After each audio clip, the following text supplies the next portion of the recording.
Pregnant.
African Americans built this nation.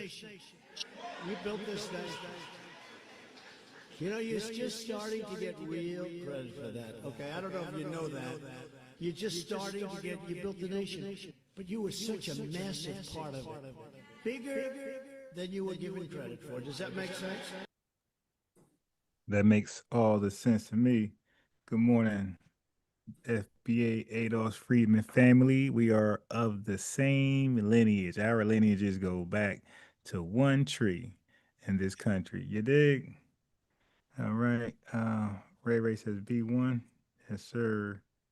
Y'all know me. I say B1 with the verb, meaning B1 on code. And I say we, the plural pronoun, we one, WE1. And that is simply saying we are one with this, with the lineage. You dig? With the lineage. Yeah, so Vlad really been trying his best. Okay. Uh Vlad been testing, oh my fault. Vlad been really testing the waters, okay, for a long time now. For a long time now. Vlad TV has been testing the waters to see if he can be canceled. Like he's really like testing the waters to see if FBAs can really cancel him. Okay, so I don't know what hands he shake. I don't know what shake he does, what shake dance he does for certain people behind closed doors to feel like the black community cannot cancel him. Okay, when I say black community, I'm talking about FBA and anybody who ride with us, any blacks who ride with us, any Latinos, anybody that ride with us. They're all inclusive to when I say the community. Okay, because a lot of times when systemic racism punches down on us and it's like overwhelmingly just disrespectful, a lot of times the country get behind us and be like, nah, that's crazy. Sometimes just it's just us. Other times it's so gross. The racism is so gross that the country be like, ah, nah, and they get behind us.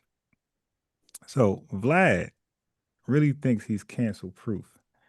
And sometimes these folks out here who are not the lineage, sometimes they do captivate the minds of FBA and entertainment and gossip and whatever else, and we just will degrade ourselves for their content. Okay, sometimes we'll do that, and but we're waking up slowly out of that. So Vlad protected by the sleeper cells amongst our lineage? We're gonna find out. He did because he keeps testing the water. When I say that, when he says something ill about Minister Louis Farrakhan. Now, Minister Louis Farrakhan is not FBA, but he is definitely a rider. He's been a rider almost his entire life, adult life in America. Although he got some controversy, bad controversy surrounding Malcolm X's death. I don't believe he had anything to do with it, but he had choice words that wasn't the most respectful for Malcolm X after his death, after his assassination. But outside of that, Mr. Louis Farrakhan definitely been a great ambassador for our talking points, the FBA talking points. So when Vlad came at him, right, certain people, Godfrey, Lord Jamar, and other folks called him out and like, yo, you got to apologize. He didn't want to. And that's what I mean by testing the waters. Like, you don't have to. A lot of people apologize and ask for forgiveness, but still think their actions was right. They just understand the repercussions, the ripple effect of their actions will alter their livelihood in a negative way going forward. So at that point, it's not about being right. It's just about avoiding the consequences of being expressive in your opinions, okay, or in your righthood, so to speak. So, hey, man, just say, hey, you know, I apologize with my words, but in a sincere way. So, a lot of people were not happy with the way he apologized. They felt like it was just some PR, write up, and they felt like it wasn't from him. So that started the separation with Godfrey and Lord Jamar. And then they paired up and then they split up and they had like a little choice words towards each other. And then Lord Jamar ended up back on Vlad. And maybe that's why Vlad believes he's invincible because those who he have issues with find their way back over there for whatever reasons. Maybe that's why he believes he's invincible. But regardless of his beliefs, we gotta show him like, yo, no, bro, you're not invincible. Matter of fact, you're done.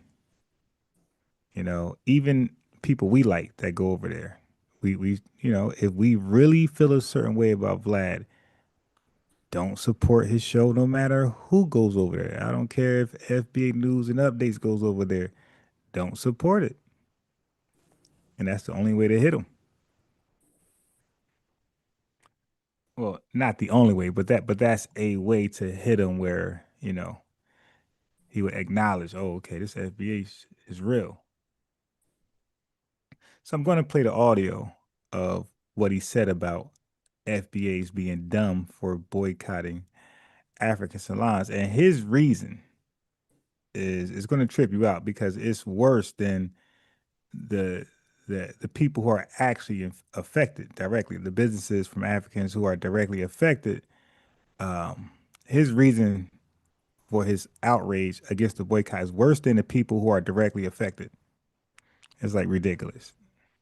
All right. So it's one of those moments where he still, you know, when he apologized to Mr. Farrakhan, like not too long ago on Willie D, he admitted that he had ignorance. Like he said something out of ignorance. Well, Vlad, you're doing it again. You're saying something out of ignorance. You don't even know why FBAs are boycotting. A lot of Africans understand why. Some disagree, some agree, but guess what? They actually understand why the boycott is taking place. You don't even understand why it's taking place, and you're giving a strong opinion and calling people dumb. So you didn't learn. So I'm bringing this all back. You didn't learn from your mistake, your bad choice of words, your ignorance, your choice of words out of ignorance about the Honorable Minister Louis Farrakhan. You didn't learn from that because you're doing it again. You're giving loud, disrespectful criticism about something based on your ignorance. Even Africans will correct you, like, no, that's not why they're boycotting. All right. So before I play that, I gotta play some commercials in advance. All right. I gotta play some commercials. So let's start with this. Plus, I gotta wake my son up. Okay. So let's start with this. So this ain't clickbait. We're gonna get into Vlad. I just gotta start with some commercials until I buy some time, wake my son up and feed him and things like that. But peace to the chat. We got deep. Yeah, I gotta buy some reading glasses. I was on a train to Newark, New Jersey yesterday. I was talking to a brother. I believe he was Caribbean background. Okay, he wasn't FBA, but cool brother. So this just goes as a reminder. FBA. Sometimes we could be caught up on the hate from certain individuals, but okay, all matter of fact, yeah, all Caribbean people do not speak like revenue and peace to American Dream in the chat, but they also don't speak like him. Okay, I know they are of the same background, right? Same country or same island. They all do not think like them too. A lot of them don't give a damn. They don't they mind their business and whatever we got going on FBA, they're out of the way. They're not even giving an opinion. You dig? So I was talking to a brother about this, and he was unaware of it. Right? They really didn't. He said, "Nah, that's none of his business." Like, yo, man, I'm doing my own thing. I'm trying to provide for my family, and and bro, I'm not over there giving an opinion and about what y'all should do and can't do or could do. Like, yo, y'all, good luck to y'all. You dig? That's what he said. Good luck. Whatever y'all think is right for y'all, good luck. Like, go out there and do it, and hopefully, the results are in your favor. But good brother. Good brother. Okay, so anyway, 420. Oh yeah, so my point talking to him, he said, we were talking about glasses. He was like, I said, yeah, I keep reading. I said, I got I got a podcast to talk about this. He's like, ah, that's cool. I said, yeah. I said, the problem is I be reading the names, shouting them out, and I be twisting names around. I said, I'm in denial. I need glasses. He said, yeah. He said he was in denial too. But he got some glasses. I did buy glasses a year ago. My son just broke them. I just never bought them again. All right, just laziness or excuse to not wear them. But I definitely need reading glasses. So we got same day. We got American Dream in the chat. We got 420 MC Fact, Claude. So people are just coming in. Deep South Descendant. We got Ivan G. Shine. We got David Williamson. He said Vlad has no business speaking on us about anything. Exactly. Let me yeah, he's being disrespectful. He's testing, like, can he be canceled? That's what I think he's just testing to see if he can be canceled by us. He doesn't believe that. Okay, so let me give Dave Williamson a lineage wrench. Okay, David, I'm gonna give you a lineage wrench. Make sure all of you take a second or two to like the video. JJ Mars, you're gonna have time because I'm going to like play a video as I go wake my son up and give him breakfast. So you're gonna have time to just like the video. Like close out the chat if you're using your phone and like the video. Most of y'all are using your phone. And I know how it ain't right there in front of you. We got Luis Vasquez. What the hell am I looking for? Oh, Mr. FBI.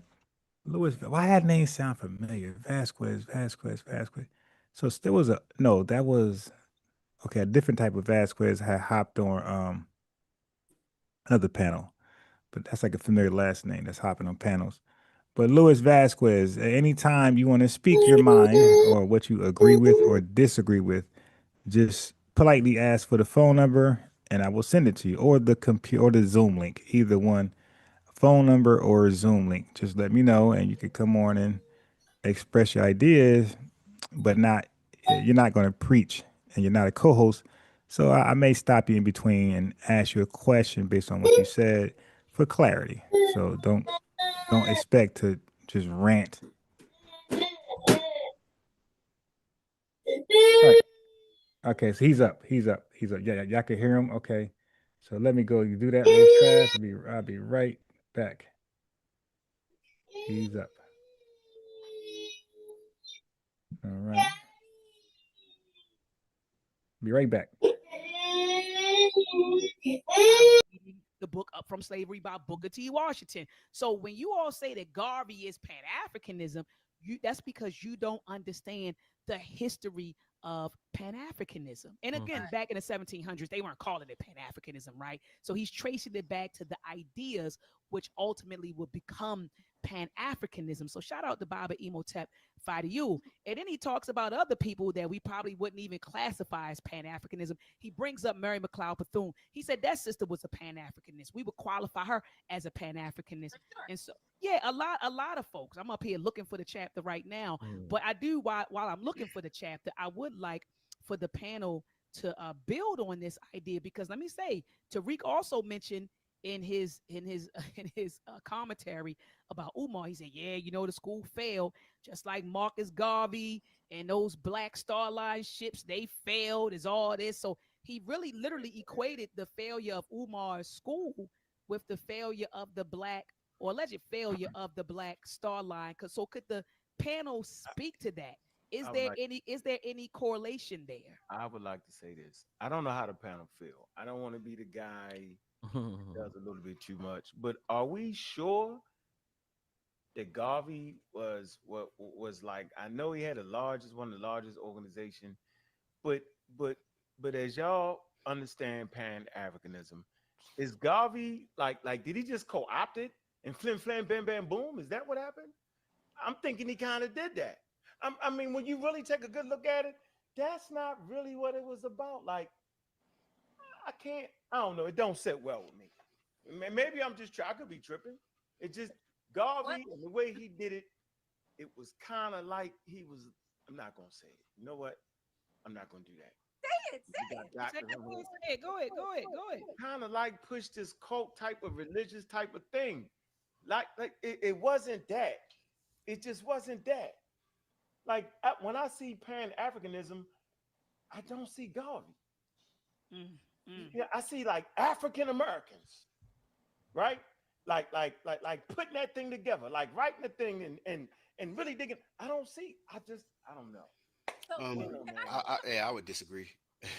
But you go ahead. Help me out. Yeah, go ahead, brother Shabazz. Help him out. Help him out. Yeah, help me out. No. I mean, again, we're looking at a time, 1914, right, where we're like 50 years out of past emancipation. We're working out these ideas in real time for the world to see.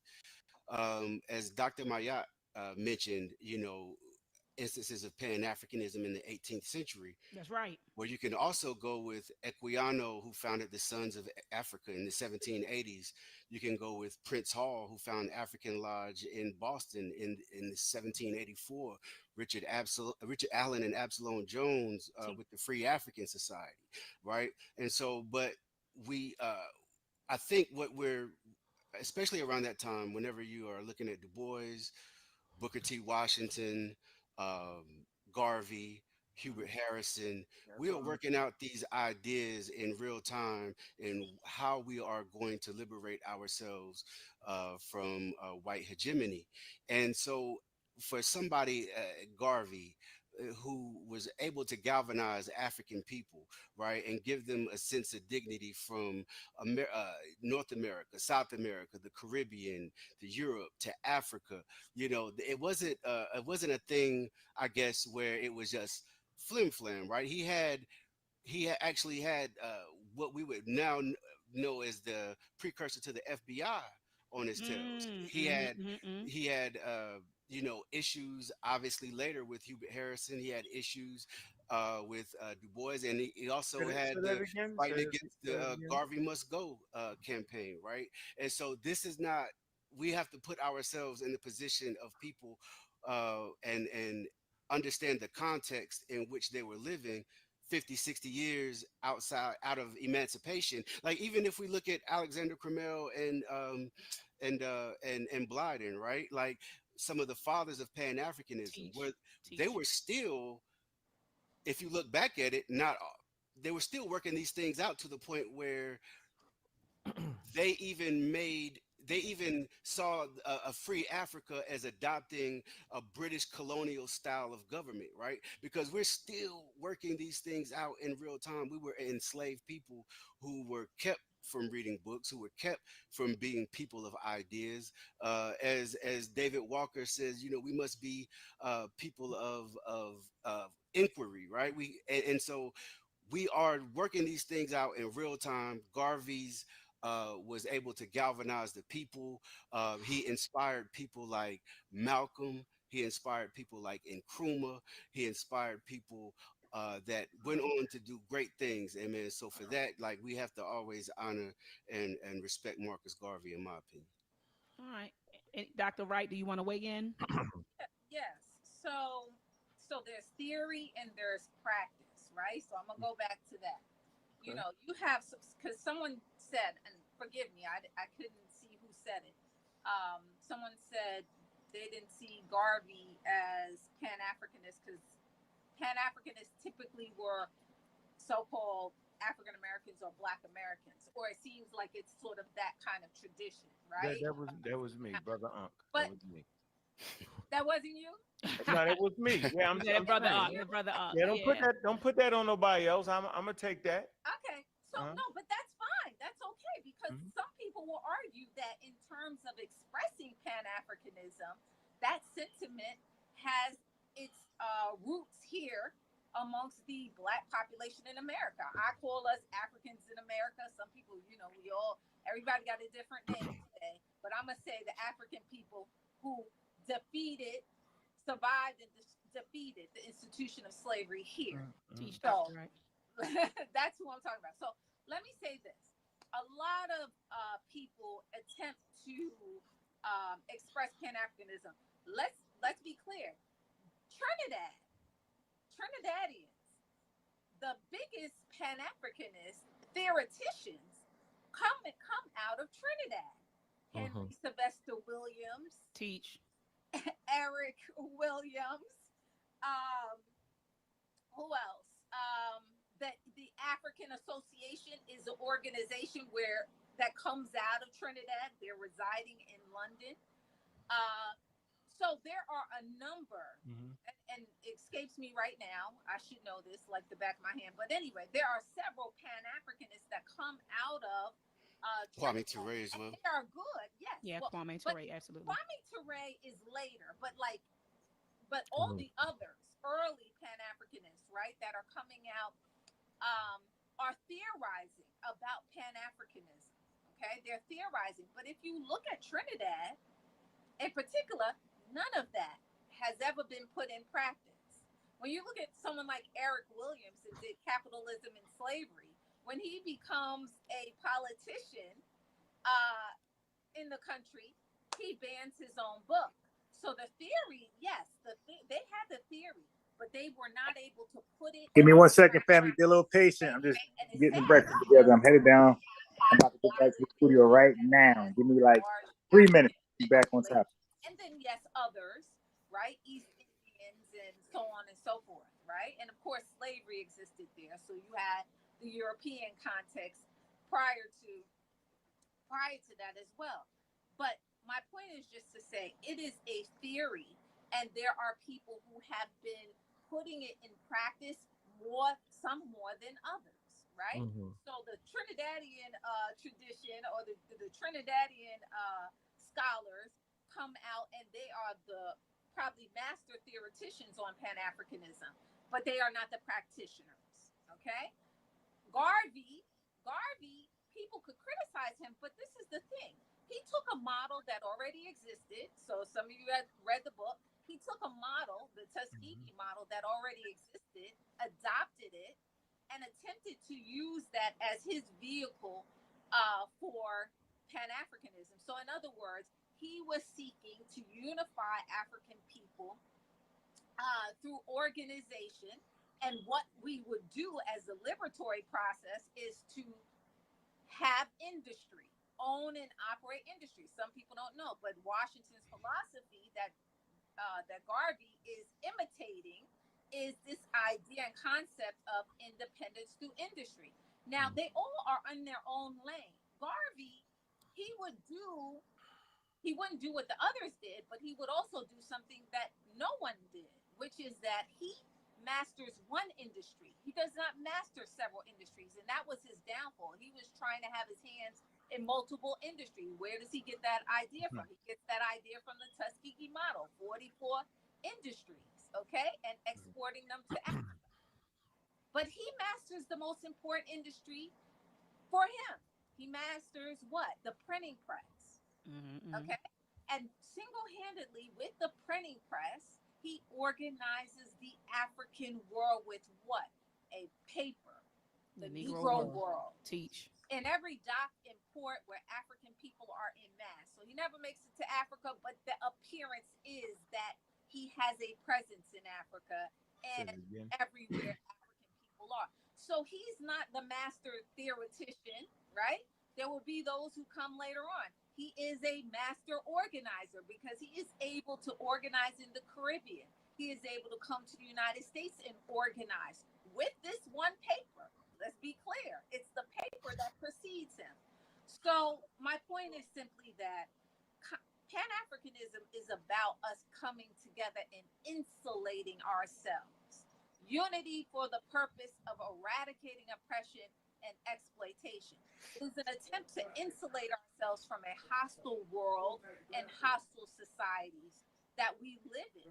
And so all of them would have their vehicle that's different, but I would have to say probably the most, put it this way, we look at national expression, continental expression of Pan-Africanism as the highest expression.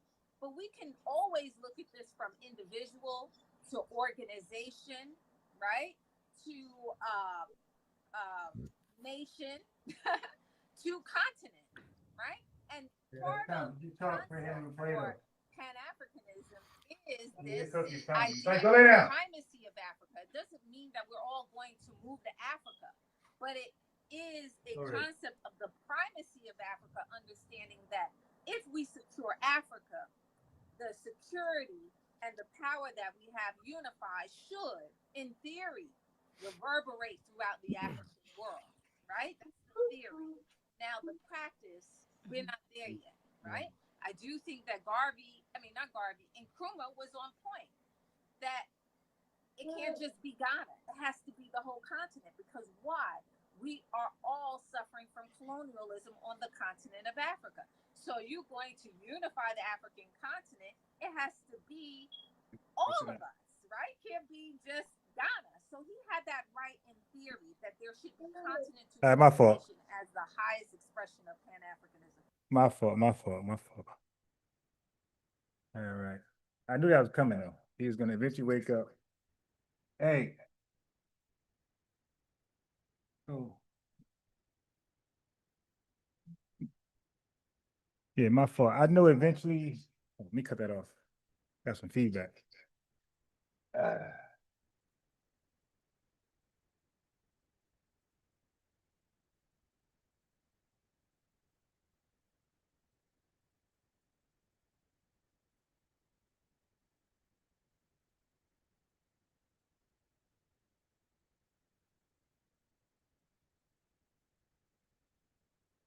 All right, let me just say this. Anybody, now she's supposed to be a doctor in like history. Okay, so anybody that's caping for Garvey, you're supposed to be a historian. Like I know that, excuse my language, but you're full of shit. Like, she's literally romanticizing She's ignoring the dirt of Garvey. And she really just said a bunch of nothing. She mentioned earlier, quote unquote, Pan-Africanists from the West Indies. And then she said, well, they were Pan-Africanists in theory and not practice.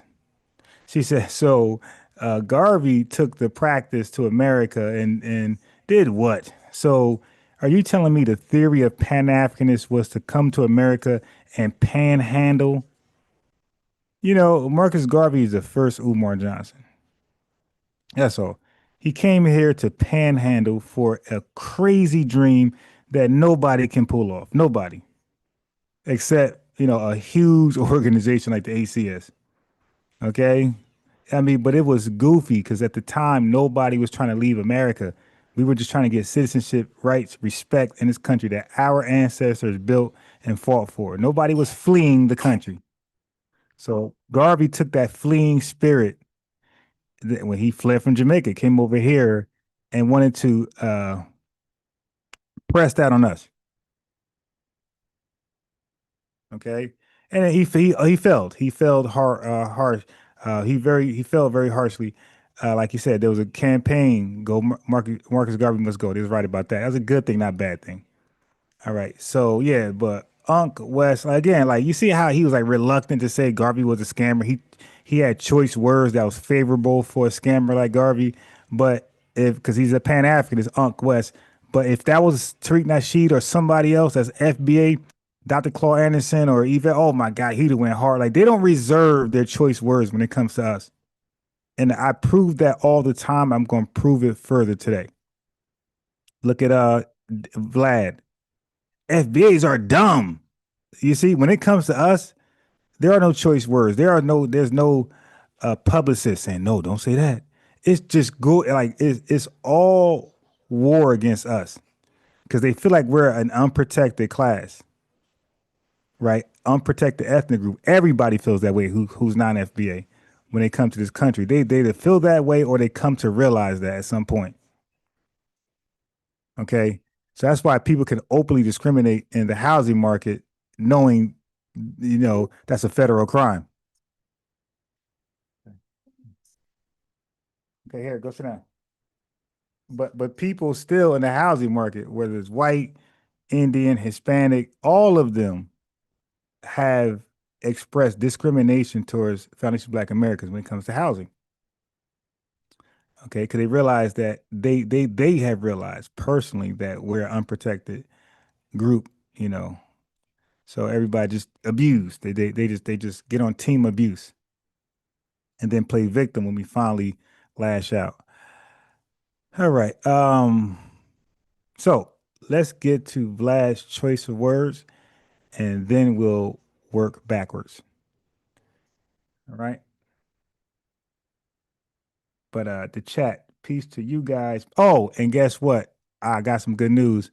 After I play the Vlad stuff, I got some good news. So y'all support, y'all likes is starting to really, really do the channel a service. So some content creators are seeing the support I'm getting from the lineage, and they're like, okay, your people support you, so I will come on and defend my hateful words towards the FBA. So we got some more content creators who are going to come to the channel. All I ask is real simple. If you guys can, just pull up, you know, tune in, you know, like the video, because I said a lot of people who got hatred towards us, they are all clout chasers.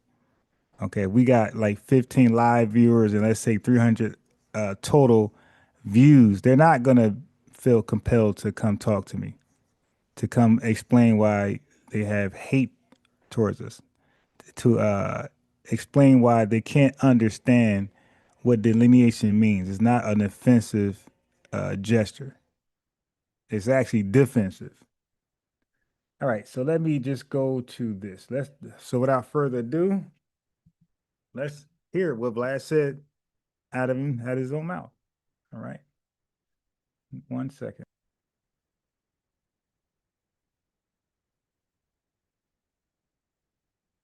One second.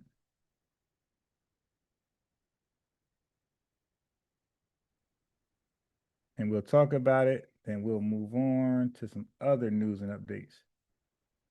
All righty. Okay. Clips. And here we are.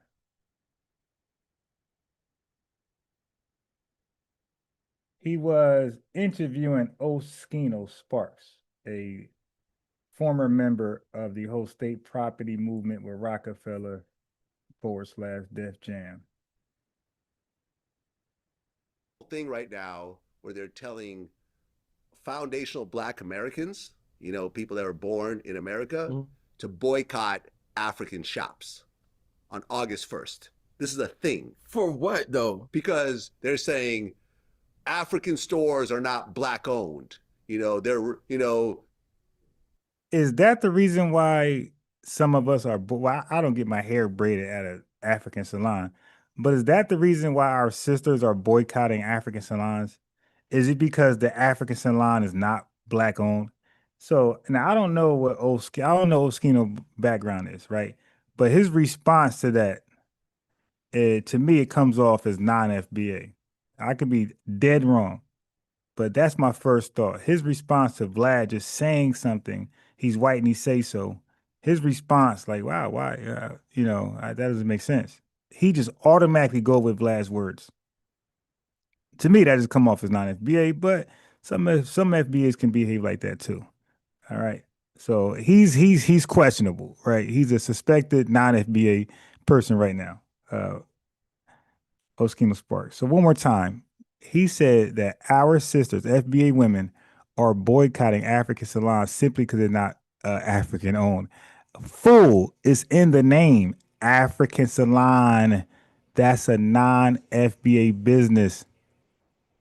Why would you go to an African salon? Why would you go to an African restaurant and believe it's FBA owned? So Vlad is just a fool. And his hate for us is self-evident. One more time, listen to this fool. There's a whole thing right now where they're telling foundational Black Americans, you know, people that were born in America, to boycott African shops on August 1st. This is a thing. For what though? Because they're saying African stores are not Black owned. You know, they're, you know, it's a whole thing right now. I think it's stupid. First of all, I think it's stupid. Let me ask you a question though. So he I think it's stupid. Then he put a little fake voice in his, a fake bass in his voice. I think it's stupid. Double down and yell it out. I'm telling you, this is Vlad saying I'm going to be boisterous about FBA affairs and Black people affairs in general, African affairs. So just not just FBA affairs. He's gonna be boisterous even with just African affairs, right? Non-FBAs, African affairs too. He's just gonna be He's feel entitled where he could speak on behalf of Africa and speak on behalf of FBA. So we both should be disgusted by this guy who feels so entitled. He just could weigh in and be like that boisterous. I think it's dumb and don't even misrepresent what the whole thing was about. What do Africans sell in their stores? Well, like hair braiding and stuff like that. Like, Well, like girls gonna there's get one their- African woman who has So you see, he's clearly talking about salons, not African salons, not the Essence Awards. He's talking about African salons. He just said, well, braiding. So we're talking about salons. All right. That's not why FBA women decided to boycott African salons. It wasn't because they realized, oh, this is an African salon. It's not an FBA salon. Like that's just lying. hair braiding store had to like do a whole apology and blah blah blah and everything else like If I that. was an African person with an African braiding store, I wouldn't even apologize because girls gonna still get their hair braided. Period. They might not come on August the 1st. They gonna come the 2nd. Okay, that's what I'm trying to say. He's coming off with non-FBA vibes. He's a non-FBA suspect, or what do you call it? So anyway, this guy said if I was African salons, I wouldn't even apologize because girls gonna get their hair braided anyway. If that's your logic, Oskino Sparks, and I think he confessed to like really delving into hardcore drugs. Okay, if that's what your brain cells came to if that's what your brain cells reveal to you, buddy, then why would anybody apologize for bad behavior? Because they just could say, "Hey, I'm gonna get money anyway." Like, why would a bank apologize for discriminating against people, FBAs for loans, money and things like that? Why would they apologize? Hey, people gonna open up accounts here anyway. So that logic that Oskino Sparks just said, like, comes off as non-FBA or somebody who's really been playing with a lot of drugs in their entire life. Okay, so if that's the case, I forgive you, bro, because you don't know what you're saying. Those brain cells are all over the place. So one more time in full context. There's a whole thing right now where they're telling foundational Black Americans, people that were born in America, to boycott African shops on August 1st. This is a thing. For what, though? Because they're saying African stores are not Black owned. It's a whole thing right now. I think it's stupid. First of all, I think it's stupid. Let me ask you a question, though. What do Africans sell in their stores? Well, like hair braiding and stuff like that. Like girls this one African woman who has a hair braiding store had to do a whole apology and blah, blah, blah, and everything else like that. If I was an African person with an African braiding store, I wouldn't even apologize because girls gonna still get their hair braided, period. They might not come on August the 1st. They're gonna come the 2nd. You know what I mean? Like they're not gonna do that. But whoever came up with not going to an African store is a bozo to me. How do you, because Black person and African person is basically the same thing. I mean, so here we go. There we go. Okay. If an African person and a Black person was the same thing, then what are you guys talking about? You dig? What are you guys talking about? See, you guys know that when Black people said we're going to boycott African stores, you guys took it as a distinction. Your conversation took it as a distinction. That's why you said, Oskino, you said if I was an African, I wouldn't even apologize. But I thought they both were Black. And Vlad said, well, the Black folks are boycotting African salons because they're not Black owned. Wait a minute. I thought Black was African and African is Black. So why would we boycott a store that we thought we didn't own it and we own it? Do you see? So they know in this conversation that Black and African are not interchangeable descriptions of ethnic groups. Okay, they know that. There's a TikTok fueled boycott that's happening Who right now. started that? There's a whole thing right now. Okay, so there you go. So there go Vlad again, thinking he's entitled to our business. All right. What do you guys think about that? Let me read some chats. I see Maxwell Jenkins in the building, Diamond. I see Brooklyn Finest. I see I could have sworn I seen Renaissance Woman come in. I see Golden Brown, Miss Hart is in the building. What do you guys think about Renaissance Woman? I did see you. Kent Miller says, AK Super High says, wow, no block today. Oh, it's right there behind you. Well, Kenta, nobody just block you for no reason. Well, first of all, nobody ever blocked you because I wouldn't be able to read your message. You probably got timed out.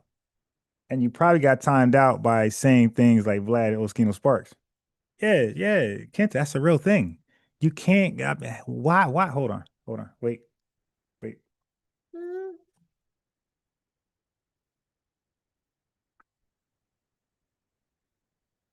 Here.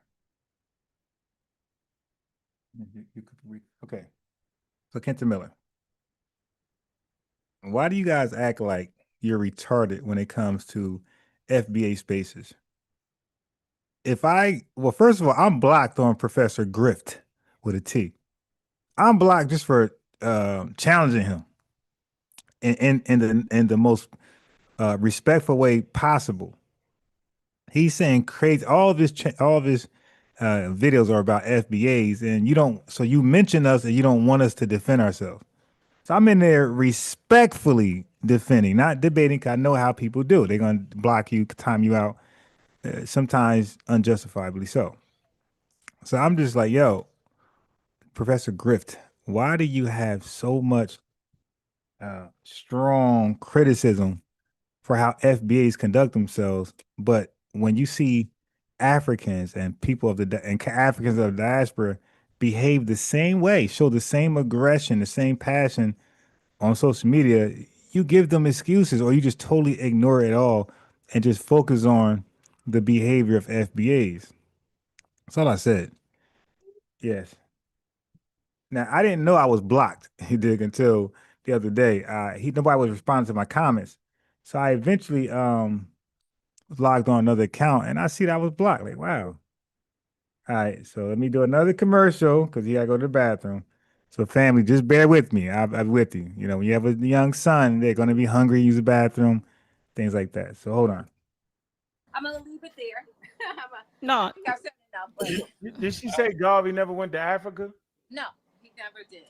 But he had the appearance that he did because his paper was in every dock and port, even on the African continent. There's a man named Duzay Muhammad Ali. You probably have heard of him. He was Egyptian born, but resided in Nigeria. And he was the editor of his own paper called the African Times and Orient Review. And he was in touch with Garvey. And he was stationed in Nigeria. And he is distributing not only his paper, but Garvey's paper.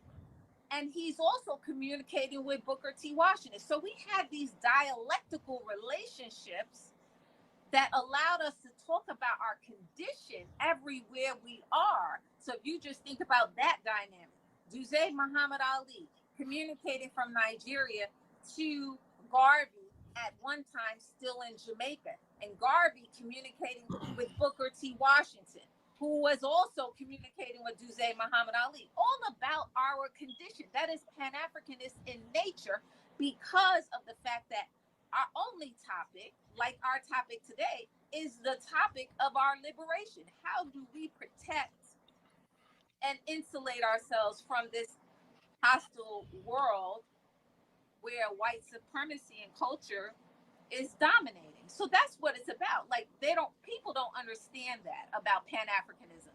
When we all get together and we are ethnically diverse, but we represent different ethnicities or even African nationalities, that's not Pan-Africanism. When we come together to discuss our condition and consciously work on our condition, that is Pan-Africanism. And Doc, I just want to you just killed it because I'm looking in the chat at some people comments and I'm like, you so in opposition to something you don't even understand.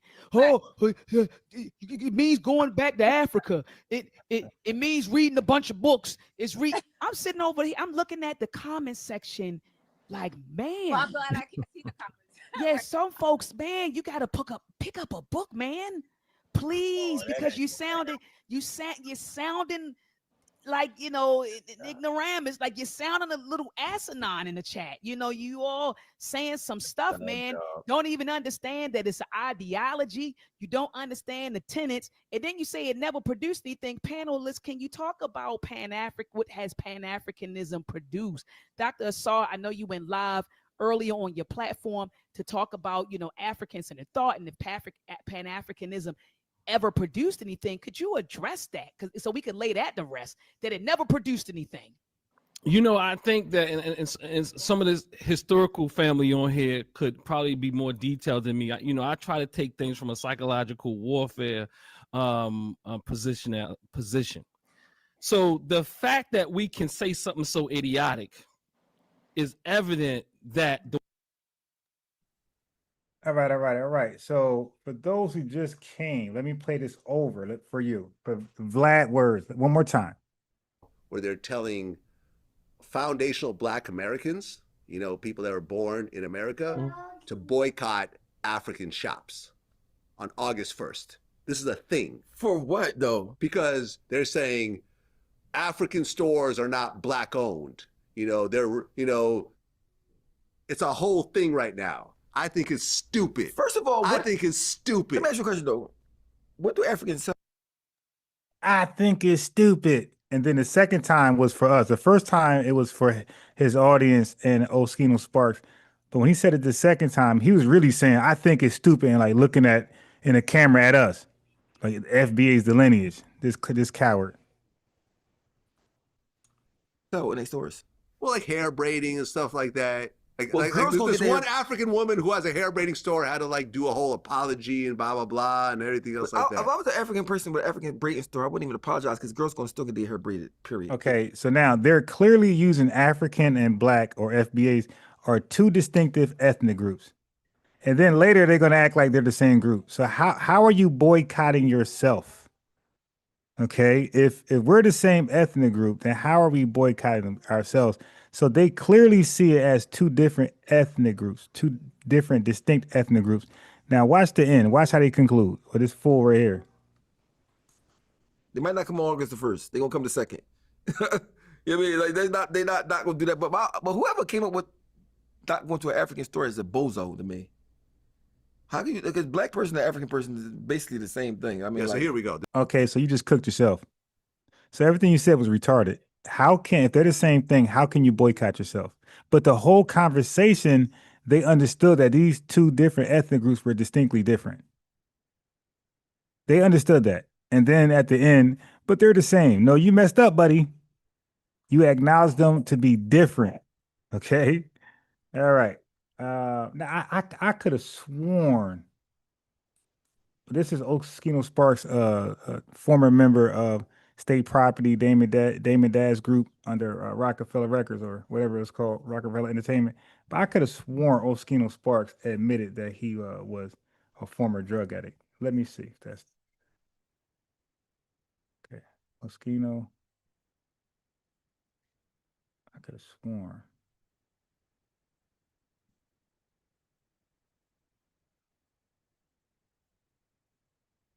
Let me see. Okay, there we go. There, I knew it. I knew it. Shot in 97, they gave you Percocets. mind you, I never heard of them before. I never knew nothing about them because I think Percocets came out in '95. I think they got invented like '90. So I got them as soon as they got invented. Like they gave them to me. And I didn't even know they was a drug until like somebody told me one day I was in jail. I'm like, yo, I feel crazy. Boy, like, you take Percocets? You going through withdrawal? I said, what? And so so like the doctor's giving us 18-year-old kid Percocets. So that's why his brain is all scrambled and on drugs. You remember those 90 crack was it commercials? They said they scramble eggs and said, you smoke crack, son? Well, look at this egg. This is your brains on drugs. This is this guy right here. Like he's the embodiment of the scrambled eggs commercial that was symbolic to smoking crack in your brain on drugs. This guy right here. Like, come on, dude. The ex-crackhead, you over here talking about FBA business. And I don't believe he's a suspect. He's a suspect. He's suspicious to me if he's FBA or not. But he don't come off as he is to me. Okay, until somebody prove me wrong, I'm going with that. All right. Let's get some. So Kenta Miller, as long as you're respectful over here to my standards, to the moderator standards, you're good. But don't forget, they all got wrenches. So it just ain't my standards. You got to be respectful to their standards. You dig? So you got to be respectful to the chat.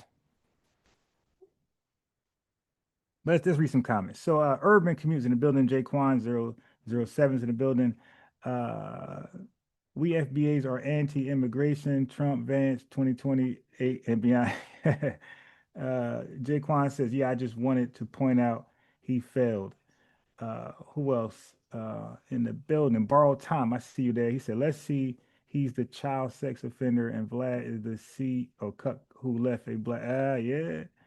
Forlang says that's him. I must have some inside conversation. Michael Bond says these old broke rappers are confused. Exactly, Michael Bond. I sense that you're FBA or of the lineage. I'm gonna throw you a lineage wrench. With this lineage wrench family, just like the video because you're first of all your support. Support is when you pull up to the live event. That's support, right? That's one way to support. And then while you're watching and you like the video, that's double support. So that support right there is helping me get other content creators over here to interview them. And I get them on here, not for a kumbaya moment. I get them on here to address their hateful choice words directed towards us. All right. Or they kind of distort our views or our views on America and world history. Like they kind of distort how we believe. And they depict us as like this angry, hateful, ethnic group, you dig, towards Africans of the diaspora and the continent. So I try to get them on here too. And a lot of the black conservatives, right? So what I always say is like people are not going to join me if they see the numbers low.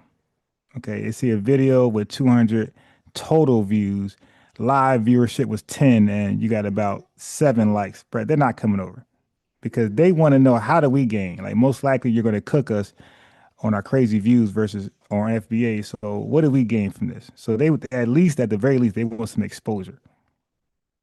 So as long as you guys keep pulling up here and as you know, as you can, as you're available, and like the video, they're coming over. So I had the proper perspective over here. I had to do another hater. Shabazz was over here. And now I'm gonna have a black conservative woman. I'm gonna show her channel. Now she's not really popular, but somebody from the chat has said, "Biased, you ever heard of her?" I said, "Nah." They said, "Hey man, you should check out her videos." So anyway, I checked out her videos. I sent her an invitation like maybe 2 months ago, and she finally accepted. So she'll be over here. And I'm gonna show you her chat. Yeah. Okay, go over there. It's your car. Okay, here. Yeah. So I'm gonna show you her channel. All right. So in the news, oh, this is hilarious. Check this story out right here. So this is my channel is FBA News and Updates. I give you news and updates, and sometimes I give you critique on other people videos. So I do reactions as well. But I can't make the name that long. But check this out. Lord Maul, it's been a minute, bro. What's going on? He said, and we got bad. Yeah, I gotta get some reading glasses. Bad Seat Entertainment. Bad Seat Entertainment says he do give off non-FBA vibes. Exactly. They unfortunately used the whole New York fishbowl excuse though. So Lord Maul says, to hell with these old ass washed up rappers. Their careers are deader than a hammer. Salute, yes sir. Salute to you. Ball Time says, make America great again by bring back the African booty scratcher insult again. Yeah, but we only. I mean, like the immigrants, the Africans, the African immigrants. They only claim they hear that in grade school. Now I never heard somebody use that word ever in all of my schooling. I never heard that word used. Okay. Yep. So I called my friend on a live. You know, I caught him on a wing, and he said he used it, right? And he's foundation. He said he used it before, you know what I mean? But he said he didn't use it towards somebody that was an immigrant. Like he was using it for anybody who was dark skinned, you know, FBA or damn Cuban. He was using it, you know what I mean? So it wasn't like reserved for just Africans. And then I asked him, I said, where'd you get that from? Who taught you that? And he said, I don't even know. You know, so most likely he picked it up from school. All right. Miss Hart says Vlad is a parasite to our community, but some of our people helping that parasite, that virus. She says we have to get rid of the sellouts and the infiltrators and the traitors before we can get order on our community. I agree. Borrowed Times are leading the world in FBA News and Updates. Get your news and updates about the culture from unbiased Ron. Morning. Yes, facts. Good morning. Yeah, man.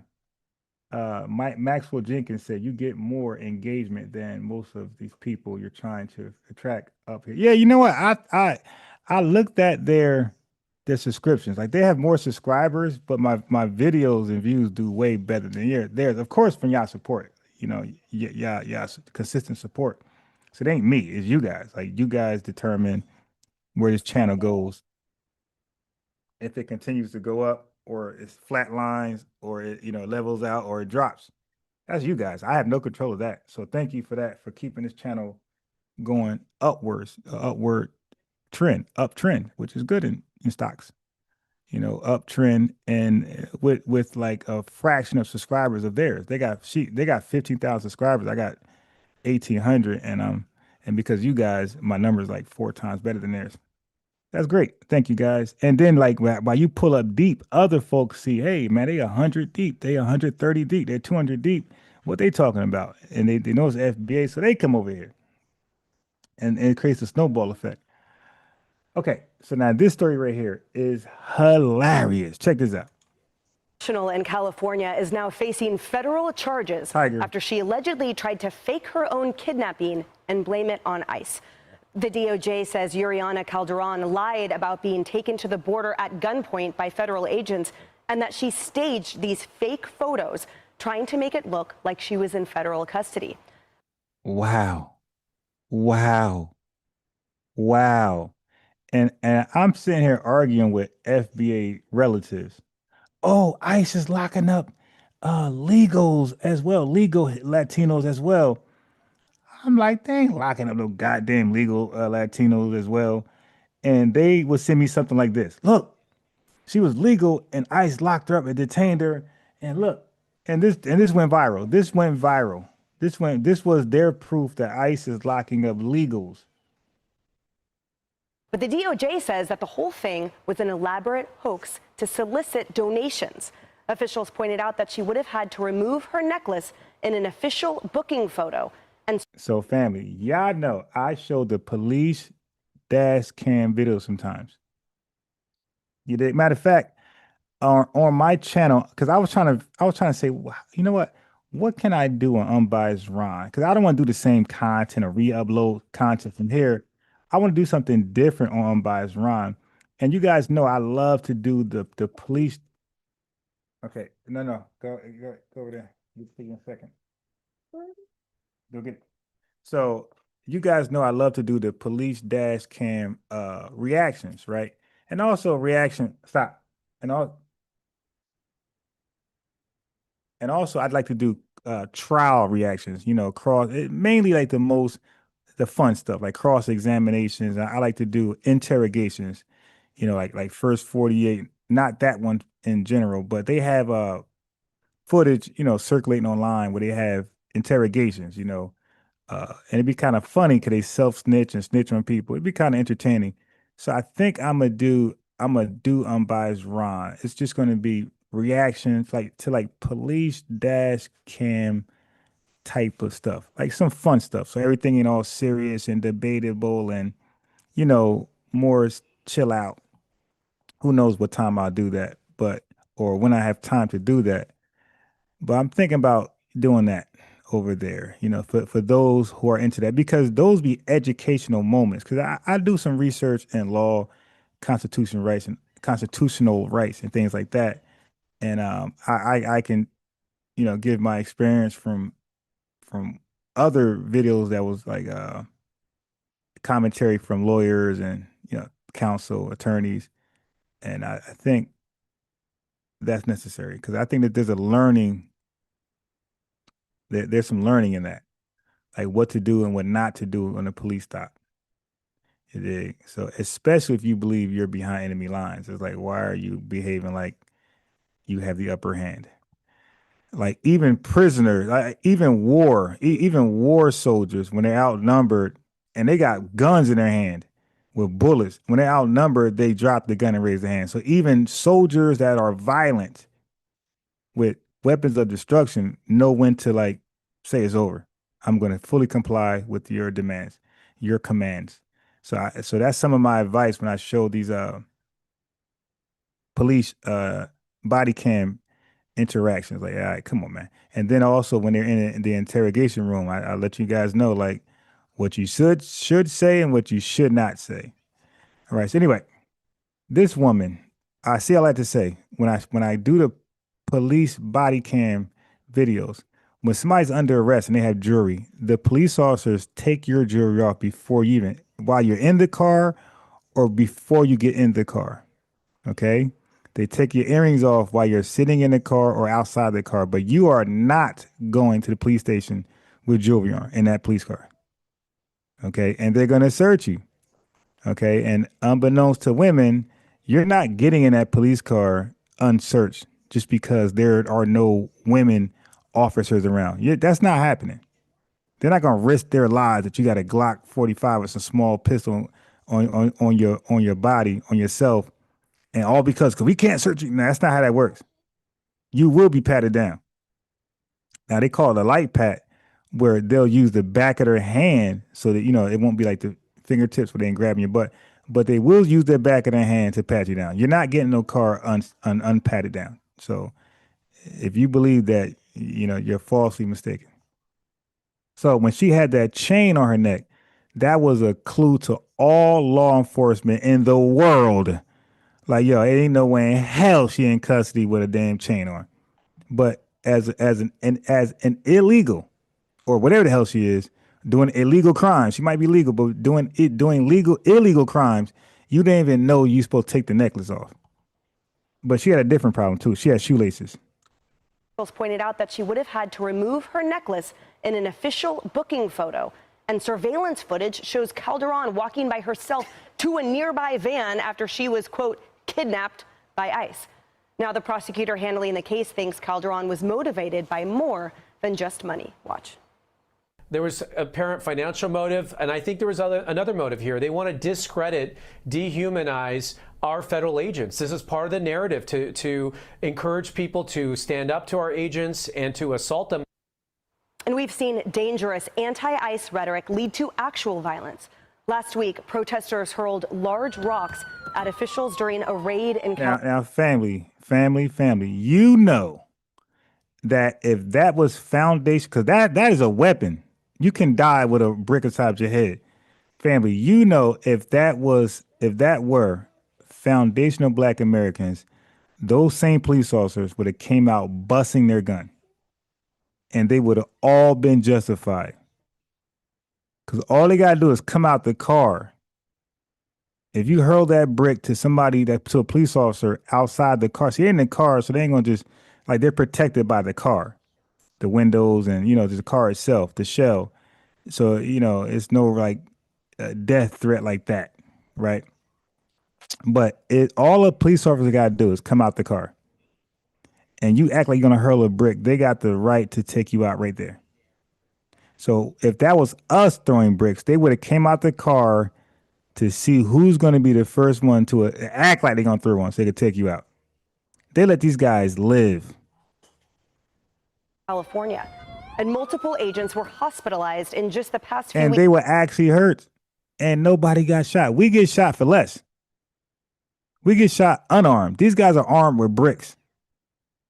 Like, for example, do you know if in any stand your ground states, self-defense states, if you have a weapon on you, like a gun, and somebody come at you with a brick, you can take them out like a big brick. You can shoot. You can in some states, you can take them out because especially if you believe that brick was going to cause some type of death blow or close. If they got a crowbar or a bat. I'm not a lawyer. Don't take my advice like that. But I'm just saying, like, these are some of, if you believe you're going to die if that bat make contact with you, you dig? That's self-defense.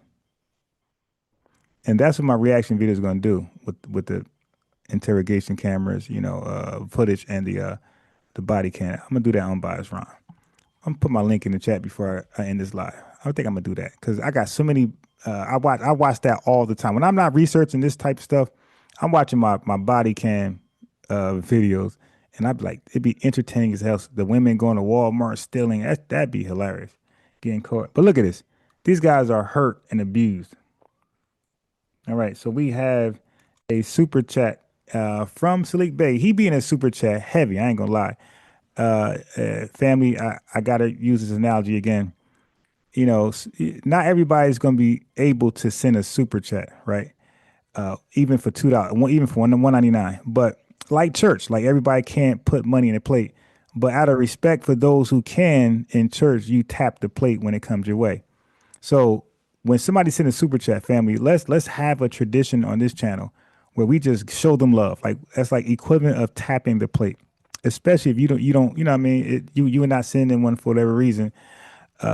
Show love to them. So they're sending on your behalf. If you show love, like their super chat, click the heart.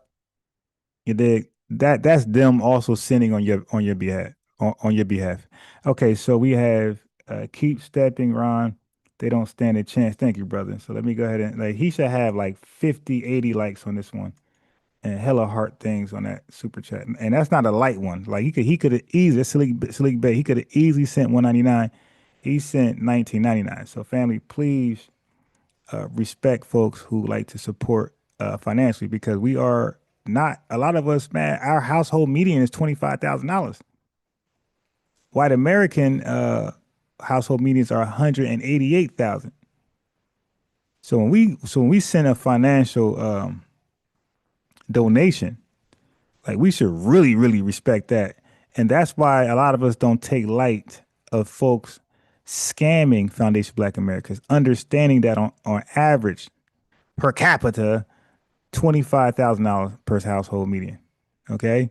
So when somebody scams us out of that, like we need to take that very, very serious. That's really hard earned money for some of us.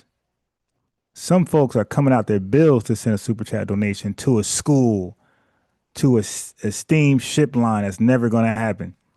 Some folks take out their rent or a bill to show that love. So we got to really, really, really respect. We got to really, really respect financial donations. You know what I mean? Especially for Foundation Black Americans.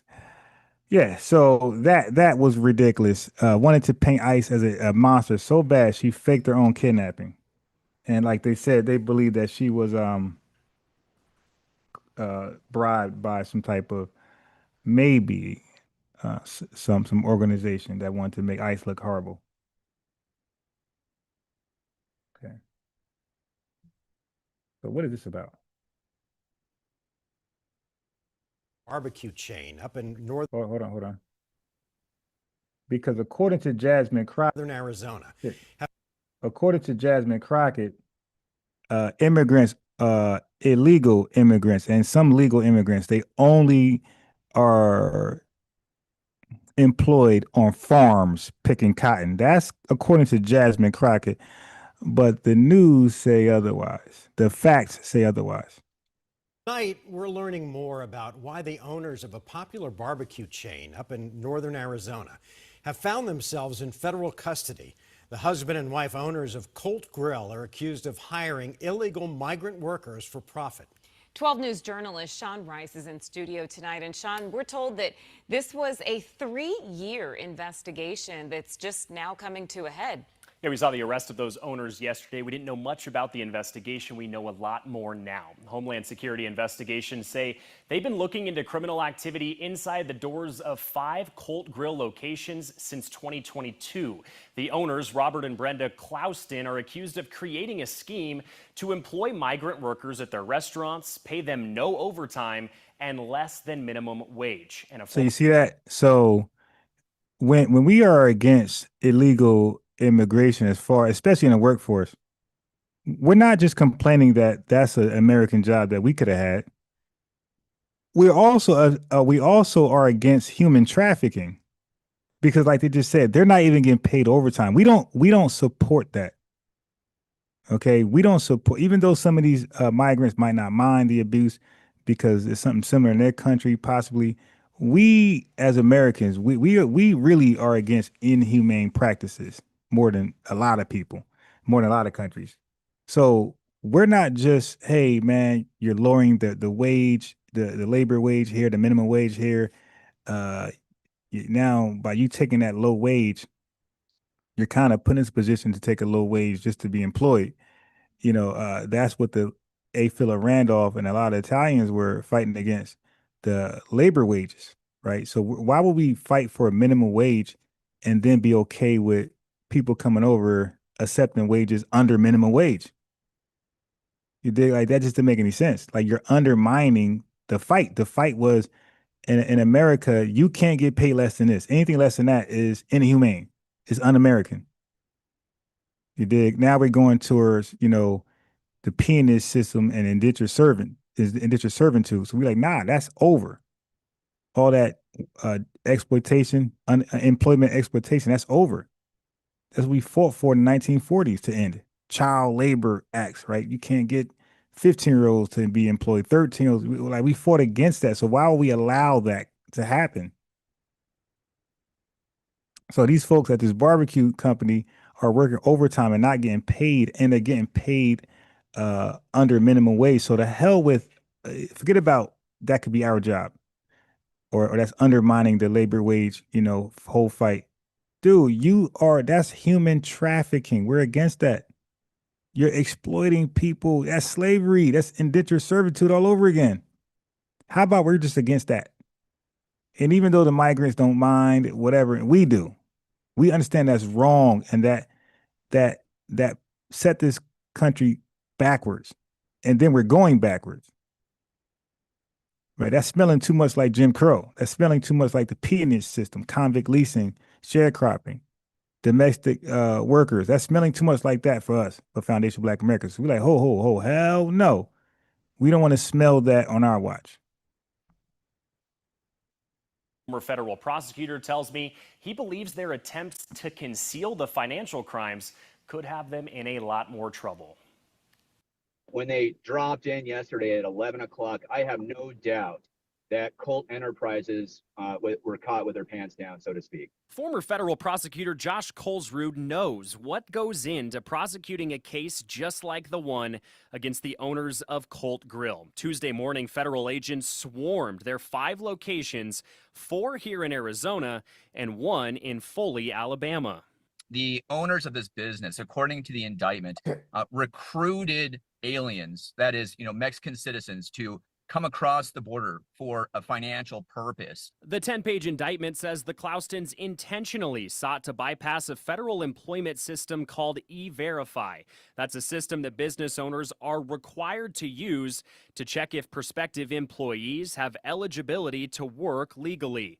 The alleged scheme went as far as the Cloustons creating a fake cleaning company called R&R AZ Cleaning LLC to pay some of their workers well below minimum wage, often in cash, potentially shielding the payments from the Colt Grill business. Prosecutors also allege. And then they pay them in cash, so they can't get any type of insurance, unemployment insurance, any benefits from the company. They can't file taxes, get a tax return. Robert Clouston directed his recruiters to fire U.S. citizens and hire more undocumented workers, specifically Mexican nationals, who would work for a lesser wage. The business won't have to pay the appropriate taxes on those wages. So they're saving money in 2 different fronts. One with payroll, and the second with taxes with the U.S. and state governments. So that there's a lot of financial incentives to try to cheat the government in this aspect. In addition to the arrests of the owners and 2 employees accused of facilitating the hiring of these undocumented workers, Homeland Security investigations say they also detained 20 people working at the Colt Grill locations on immigration violations. Colesrud expects those workers could be used to testify against the owners if the Cloustons choose to take their case to trial. I sincerely believe that they were very surprised, and they're in a hot water right now. And Sean joins us now. And Sean, there are a lot of moving parts to this, but the one that intrigues me is differentiating between human smuggling and hiring and employing people who are here illegally. Yeah. In this case, it's both, right? It is both, and it's a much different burden for the prosecution to reach a trial in terms of convicting them on both. But the key here is, and I mentioned it in the story, there's 2 employees that they hired specifically to facilitate the human smuggling. Those were people who are also in the country illegally that potentially had those. So you see, human smuggling, okay? Connections across our southern border to bring people across at the request of the owners. That would be the human smuggling aspect of this. Very similar, but one comes with a lot more prison time, and the human smuggling certainly does. Okay. Yeah, that's wild. That's wild. That's wild. Okay. There you go. All right, let's move on. Yeah, so when we're against illegal immigrant hiring, because a lot of times they're not getting illegals over here to pay them a fair salary, right, that they're due. They're gonna exploit them, right?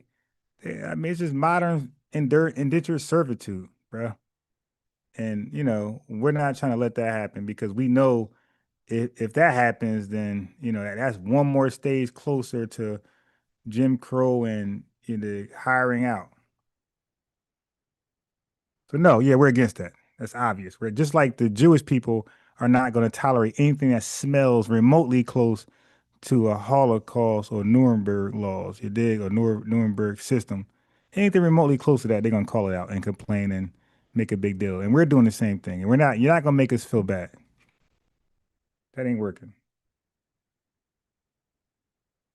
All right, so what else we got out here? What else we got?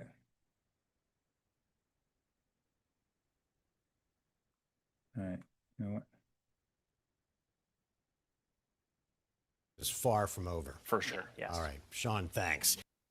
A beloved local religious leader remains in the Butler County Jail tonight. Ayman Soleiman is an Egyptian immigrant, an imam, and a former chaplain at Cincinnati Children's Hospital. He is being detained by ICE after his asylum status was determined last month. And Local 12's Chris Arnold is here to break down what led to all of this. Chris? Why Solomon's asylum was terminated. His legal counsel tells me that can take place if there were questions about whether he was really eligible, that is, when he got asylum, or if he is still eligible to receive it. Now, this has been playing out since Solomon arrived in the U.S. more than a decade ago. He arrived in the United States on March 6th of 2014. Ayman Solomon came to the United States seeking political asylum. He was a journalist, and he reported on the revolution as it happened, and that did not go over well. He was arrested, I believe it was at least twice officially, maybe once a little more informally, was subject to torture, and it was for his political opinion. Kate Brady and Christina Jump both work for the Muslim Legal Fund of America. They say Solomon was granted asylum in 2018. He applied for a green card. So it's asylum seeker, right? Listen, asylum seeker status isn't permanent.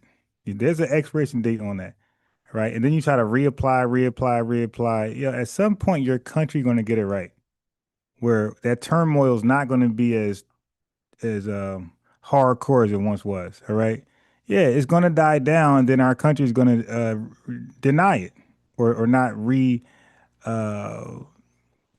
it.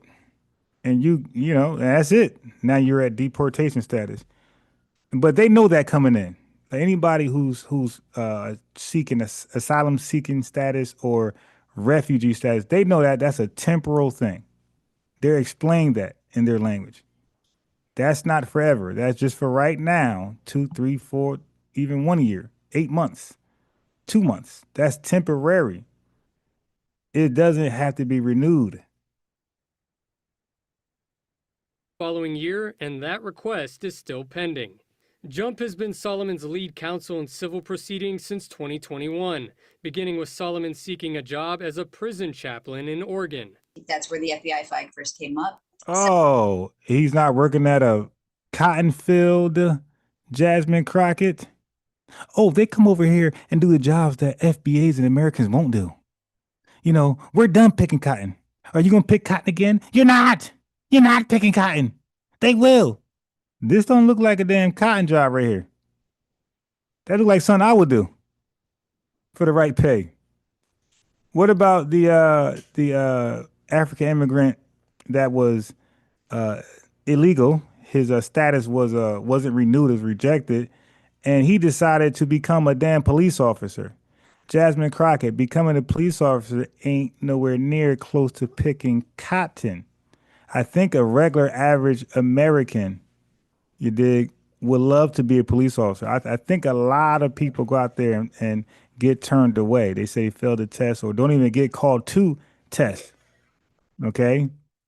So it's funny how these people are being deported, but they're not working on a damn farm or picking cotton the way Jasmine Crockett explained. That's the work they do. So they're working, so far they're working everywhere but a cotton field. Second time that he went through the background check, again through Oregon Department of Corrections, there was a fingerprint report that there's a fingerprint pop that came up of somebody who had a conviction. Jump says the Oregon State Police found it wasn't Solomon's fingerprint. Solomon ended up not getting the job. He didn't know why at the time, but later it's become clear, thanks to Homeland Security's terror watch list getting hacked, that he was on that list as of 2019. He is on the 2019. Wait a minute. Did I miss something? Did it just say that it didn't say he supplied the wrong fingerprint, did it? Let me back up. Solomon's fingerprint. Report that there's a fingerprint pop that came up of somebody who had a conviction. Jump says the Oregon State Police Okay, found trying to it say. wasn't Solomon's fingerprint. Solomon ended up not getting the job. He didn't know why at the time, but later it's become clear, thanks to Homeland Security's terror watch list getting hacked, that he was on that list as of 2019. He is on the 2019 version Damn. of the terrorist watch list. I can tell you though that that has not been either in writing or verbally anything that All has been. right. We're moving on. Attention, and they are. Tonight, we're learning more about why the owners of a popular bar. Okay, so we did that one already. Right. Let's move forward. I'm trying to look for the DMV scam. There's another one. That's the one I'm trying to look for. But while I'm looking for that, I can play this right here. I was trying to look for the DMV scam. Let me know if I'm too loud, too low, or if I'm okay as far as volume.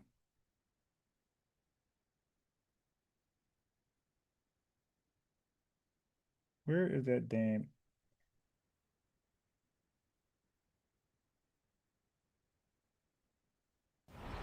A community is in mourning after a well-respected Toronto-based reverend and Mourning? her I two thought when they say mourning, usually when you say mourning, something violent happened to somebody, right?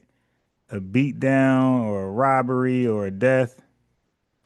children were deported back to Kenya on Thursday. I saw how the children were scared, they were traumatized, they were asking many questions, Mom, what are we doing here? Because they were now detained. Advocates say Reverend Rosalind Wanyeki and her family went to the Canada Border Services Agency offices on Wednesday, awaiting a decision on their deferral for deportation application, but instead was unexpectedly taken into custody. That particular day was a very distressful day for them, especially mother and two children having to go to a detention center. They had not planned. Nobody had prepared them that was going to be an eventuality. And listen, once the preparation was already there when they first was accepted to the country. So, these folks can't be smart and then dumb at the same time. Okay, are they smart or are they dumb? Because we keep hearing both. Oh, they smarter than FBAs, MIGA, and all of a sudden they dumber than FBAs. Hey, listen, they knew in advance when people apply for these asylum seeker statuses and refugee statuses, and even H-1B and even student visa, they know that these are temporal things. They know that. Oh, they weren't prepared. No, they didn't prepare themselves. They felt possibly entitled. Hey, we're gonna go back. They're gonna renew it, and we're back. In whatever they are. And they were not ready to spend the night in a detention center. The family was placed on an early Thursday morning flight back to the very place they fled 5 years ago. Oh, so fled isn't a derogatory term created by Tariq Nasheed that so many people would say. So when he says fled, when we say fled, oh, that's a derogatory term. Oh, and look at this. What's this? What news channel is this? I can't even see. But they use the term fled. On an early Thursday morning flight back to the very place they fled 5 years ago, escaping persecution from a powerful church leader back in Kenya. She feared for her life with her very little children. I don't know how the kids are going. That's another thing that I'm not saying this applies to them, because some of these folks are really running from violent turmoil. But the play was the finesse a lot of these folks were doing, and not just the African immigrants, but also Latino immigrants and other immigrants. Like they were acting like or over sensationalizing their countries like so violent, and they got to leave, or they'll be harmed because of their political views, and they standing against corruption and female genitalia mutilation They're standing against child trafficking. They're standing up against that, speaking out toward against their government, and as a result, they got to leave the country for fear of their own lives. Like in some of those cases, be true for some folks, but other folks found that finesse. And as we said, we've seen before, immigrants in this country, they got it was a big scam. They start to have fake police reports that they were harmed in America by an American. And there's a loophole that if an immigrant is harmed violently by an American, that loophole, it grants them citizenship right away. So there was a whole finesse. There's like 100 fake police reports or even more than that of immigrants claiming that they were being harmed by American residents, which was giving them citizenship right away. And they got busted. So there's so many finesses out there, as you can imagine, why people want to come to this country or stay in the country by gaining citizenship. So many finesses. And people think that there's political groups behind them, helping them seek out these loopholes. Going to fare in a new place, how she's going to take care of them, how she's going to be able to ensure that both of them are safe. De Silva says the last time she heard from Rosalind, they had arrived in Ethiopia making their way to Kenya, her children scared, wanting to come back home. Hey, Tiger, I read your comment when you tagged me, when you said you also watch the police dash cam videos. Yeah, they're very entertaining if you're into that. So I'm seeing y'all tags. I can't really respond because I'm trying to get past all this stuff. I'm on a limited time schedule today. This government, this prime minister ran on this. Okay, so cool. We're past that. Let's get the next one. U.S. President Donald Trump has shaken up global diplomacy, as we know, in the 7 months since his return to the White House. From tariff hikes to immigration, Trump has spared no nation with his radical foreign policy. And he continues with the United States' decades-long. Now, by the way, I'm not laughing at people getting deported back to their homeland where they're going to face some turmoil or violence. I'm not that petty. I'm just giving y'all the news. I'm giving y'all the news, and I'm not allowing the media to act like some of these folks were unaware and unprepared of things going left, like they got to go back to the country. So that part, I'm not letting media act like these folks didn't know that was a possibility. They learned that when they got permission to come to the country. Uneasy relationship with Zimbabwe, this time banning the issuing of visas at the Harare embassy, citing misuse and overstays as the reason. ENCA's correspondent Pindai Dube tells us more. The U.S. State Department has suspended all routine immigrant and non-immigrant visa services to Zimbabwe. But the issuing of other official and diplomatic visas is not affected.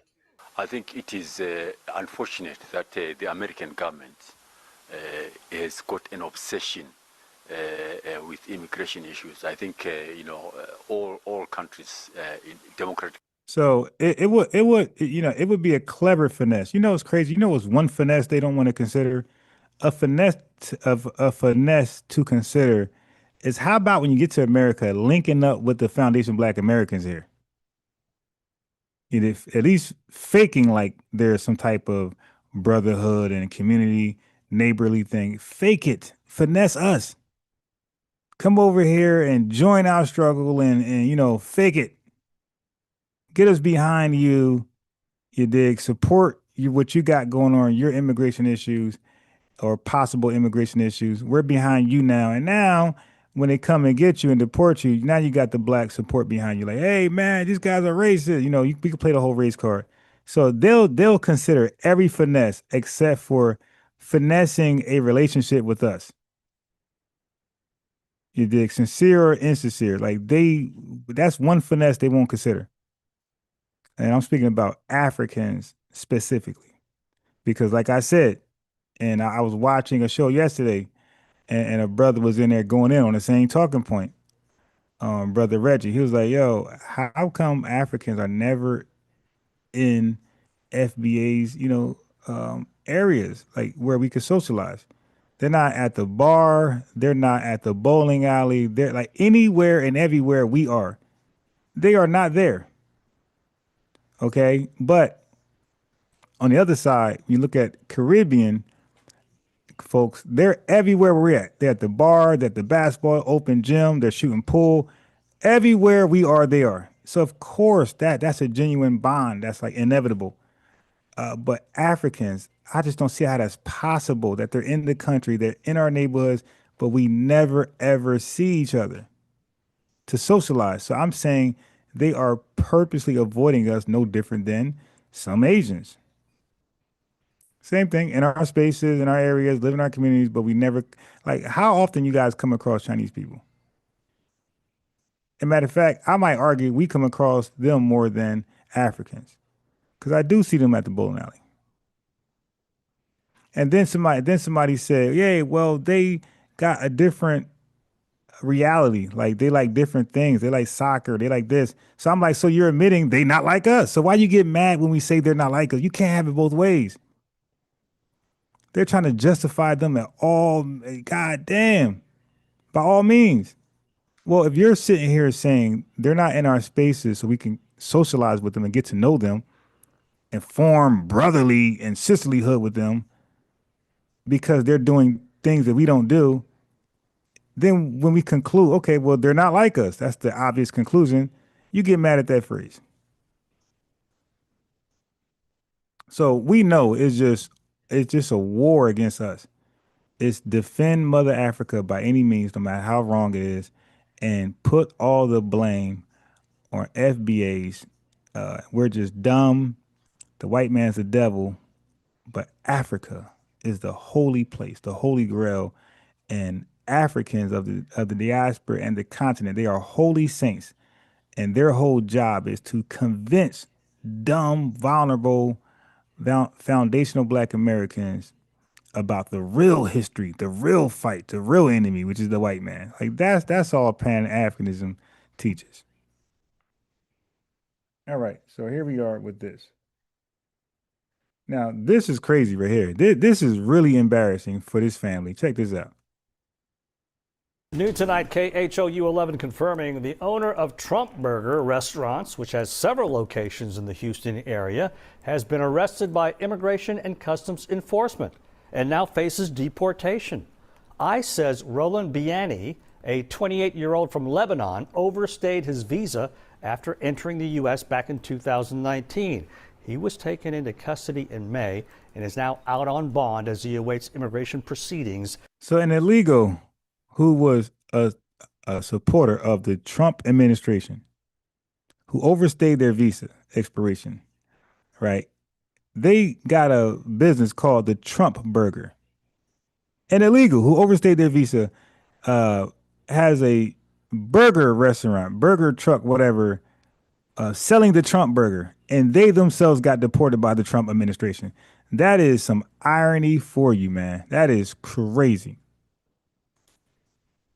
In a statement sent to KHOU 11, an ICE spokesperson told us, quote, under the current administration, ICE is committed to restore integrity to our nation's immigration system by holding. It says Trump was right about everything, including his deportation.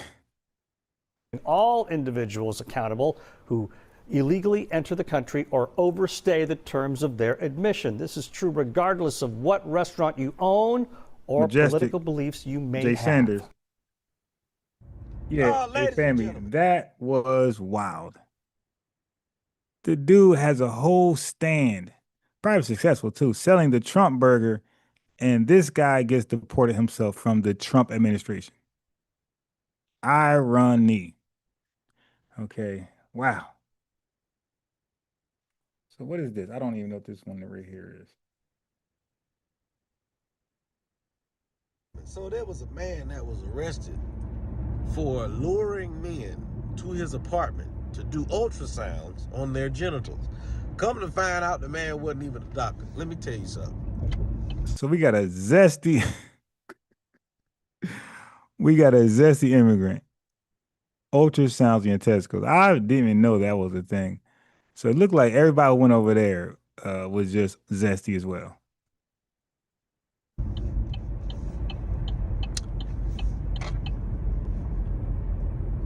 Let me tell you something. I don't understand how that even happened. That's just me. I don't get it. And nobody gonna be able to walk up on me and tell me, hey man, I want you to come to my apartment. First of all, at the end of the damn conversation right there. Yeah. So like I said, man, come and not even his office, his apartment. Yeah. So like whoever went over there was zesty themselves. You know, they were what you call it? When you are interested, right? What's the term for that? Like they knew it was a sham, but they were is a word. They were is a better word for interesting. I mean interested. Is a better word for that. They were interested. It's almost like an exciting somebody help me out. It's the morning. I got no coffee. All right. But let's move on. So this is the video I really wanted to play. Okay, this one right here.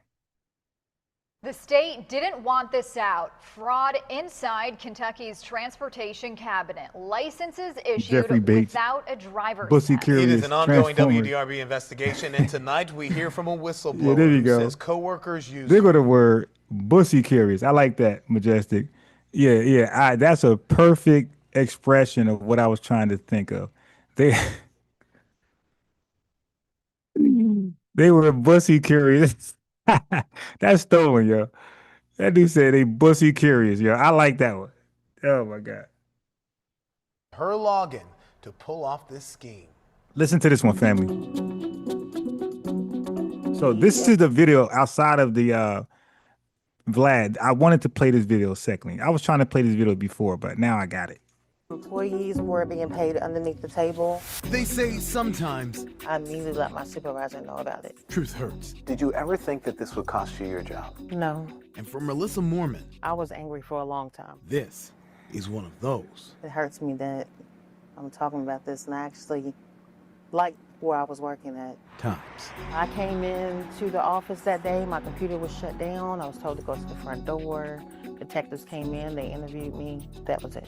Moorman Which said blade? she was fired 3 months after she sent this letter to the Dave Young said it's called Buck Broken. Thank you, brother. Calvin P. 7 Up. Kentucky Transportation Cabinet, blowing the whistle that workers at the NIA Center licensing branch were selling driver's licenses under the table to people who never took the driver's test. Undocumented workers. How did it work? What was So going on? family, you see that? Why, y'all gotta ask yourself, man. And this is why I'm so pro-ICE and so against illegal immigration, not legal immigration. Hear my words carefully. This is why I'm so pro-ICE and so anti-illegal immigration. Look at the systems. It's costing Americans their jobs. Somebody is paying Americans to risk their freedom, their employment, their career to service illegals, to give them driver licenses without taking a road test, without taking a written test. Just give them the license. Who is behind this? Why do illegal immigrants have to drive? So what is behind that? Why do they gotta drive? Like, why they gotta drive? What's so important about an illegal immigrant that driving without the proper way, without passing a road test or a written test? Why must they drive? Is that connected to Uber Eats? Is that connected to Lyft? If it is, I might back off. Is there an Uber and Lyft shortage? Is there a DoorDash shortage? Is there a shortage in that industry? If so, I might. Well, not with the DoorDash. I don't really listen. I go get my food, but as far as Uber and drivers and Lyft, I do Uber and Lyft a lot. So if there's a shortage there, and they got to go to this channel to do that, I might back off because I benefit tremendously from Uber rides and Lyft rides. You dig? So I might back off a little bit because I don't want to wait. You dig? 4 hours, and also when there's a lot of Uber drivers around, the price goes down. When there's 3 Uber drivers around, the price goes sky high. Now I'm joking, but now that part's true. I'm joking about I'll support it. No, I'm against illegal immigration, and I'm against getting employment illegally, and also getting a driver license illegally and a CDL illegally. But let's listen to the scheme. Listen. The undocumented workers would come into the office in groups. They would provide them either permits or driver's license illegally. So they were bypassed without even taking the test. How much? $200 a person. Up to 5 times a day, she said. That's it? So I'm gonna risk my career, my employment, potentially my freedom for just $200 a person, just $1,000 a day. 1,000, that's it. Not 10,000. Like, yo, it gotta make sense to me. Listen, I'm not risking $1,000 a day. My freedom, my integrity, my name being shamed, you dig, for just $1,000 a day. Like, my soul costs a little bit more than that. You dig? Now, I don't see myself being tempted to do anything illegal, period. You dig? I'll just get it on my own. If I can't get it, I'll just survive on what I could survive on. But if there was any way where you can convince me to do some illegal activity, it gotta make a little more sense than that. Like, tell me 10, 20,000 a day, and you might catch me outside. How about that? You dig? You dig? Just $200 a person, only 5 people. He says, was this an everyday thing? Almost, yes. I first reported on the driver's license fraud investigation in April after getting my hands on one of the state's revocation letters. We learned the transportation cabinet sent more than 1,500 of them in 5 months, telling drivers their license was issued in air and must be returned or they could be criminally charged. At the time, state officials confirmed at least 2 terminations, and ongoing state and federal investigations focused on the NIA Center in West Louisville and the E-Town license branch. But they denied all of our records requests, withholding 2,300 documents on the fraud. Woman's story fills in the blanks. I found out it may have been going on for a couple of years before it was found out. We're told it wasn't as simple as people getting state-issued driver's license or permits without taking the test. She says 2 of her colleagues at the NIA Center approached her with a business venture, asking if she wanted to get in on the scheme. I was asked to bring certain customers in, and they are brought in to me without signing Family, in. like the video, please. Thank you. We're doing okay, but we can do better. Like the video. But that's how I get my guests on to debate like with. Birth certificates and social security cards, according to the letter she wrote to the state. Oh, so they're getting birth certificates and social security cards as I didn't hear that right, did I? And you would scan their documents as usual. Documents made to look legitimate, like birth certificates and social security cards, according to the letter she wrote They to are the getting state. fake ones. But a key to pulling off this scheme was making sure the required Homeland Security screening. American, you're 100% right. He said, and yo, listen, American, don't go anywhere, because after this video right here, I'm going to show you another video, and family, viewer discretion advised. Okay? If you don't like to see like bad car accidents and things like that, then you might want to, after this video go off, you might want to turn, switch a new tab just for 10 minutes, 10, 15 minutes. Okay, so just a fair warning, viewer discretion advised. Graphical content is not for everybody. And this is going to play right into that, an illegal causing an accident where some people didn't make it. Okay, an illegal that got their license just like this. Okay, and you're right, get them off the road. So American, don't go anywhere, because that's next. And like the video, American, subscribe, bro. We're here in the mornings. I try to go evenings. The evening won't happen no time, I think, this week. I'm still adjusting back to Jersey, like how things work out here. So once I get settled in, it'll be morning and evening, and maybe even an early one. I wake up early. I just go back to sleep. So I would love to go. And maybe that's when I do my dash cam lives on Unbiased Ron at like 5 a.m. Matter of fact, before I finish this right here, let me put the unbiased Ron link in the chat for whoever who's not subscribed to that one, because I'm gonna open that one back up just for there you go. It's unbiased Ron. I'm gonna open this chat up just for dash cam reactions and interrogation videos. You dig? So when police officers have their dash cam on, making arrests at Walmart, people skip scanning, or traffic infractions, people just acting a fool. They got to snatch them out the car, and a lot of interrogations. You know, homicide and things like that, kidnapping, domestic violence. This channel I'm gonna reserve just for that, right?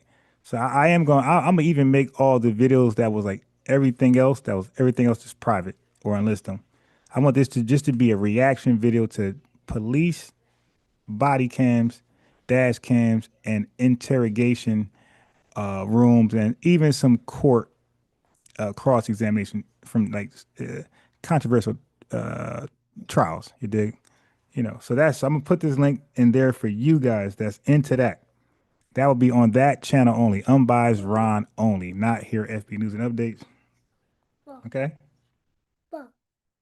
And I got another thing I'm gonna do on this channel where I'm gonna teach chess for free to anybody, FBA lineage, supporters or not FBA, even the haters. They want to come learn some chess, whatever. Okay, so I'm gonna speak about that later. So I did get emails from people who are interested, and we're gonna work out a day, a time, and a schedule. Was never run. I start getting these emails saying, "Are you doing this? Are you doing this? Are you doing this?" And that's where it unraveled. She says those workers were using her login, a password. Oh, wow. She says her bosses made her share, as all workers at the driver's license branch did not have their own. Hey, I'm definitely snitching. You got my account on this fraudulent finesse. I'm definitely snitching. So again, the link in the chat I just put in, that's just for folks who are into reaction videos on police body cams, police car dash cams. I love the pullovers where they bust people for drugs and they search their cars. I do those reaction videos too, just on this channel only. Okay, so a lot of that. Whoever's into like Law and Order, Criminal Minds, Horatio type shit, NCIS, Live PD, that type of stuff.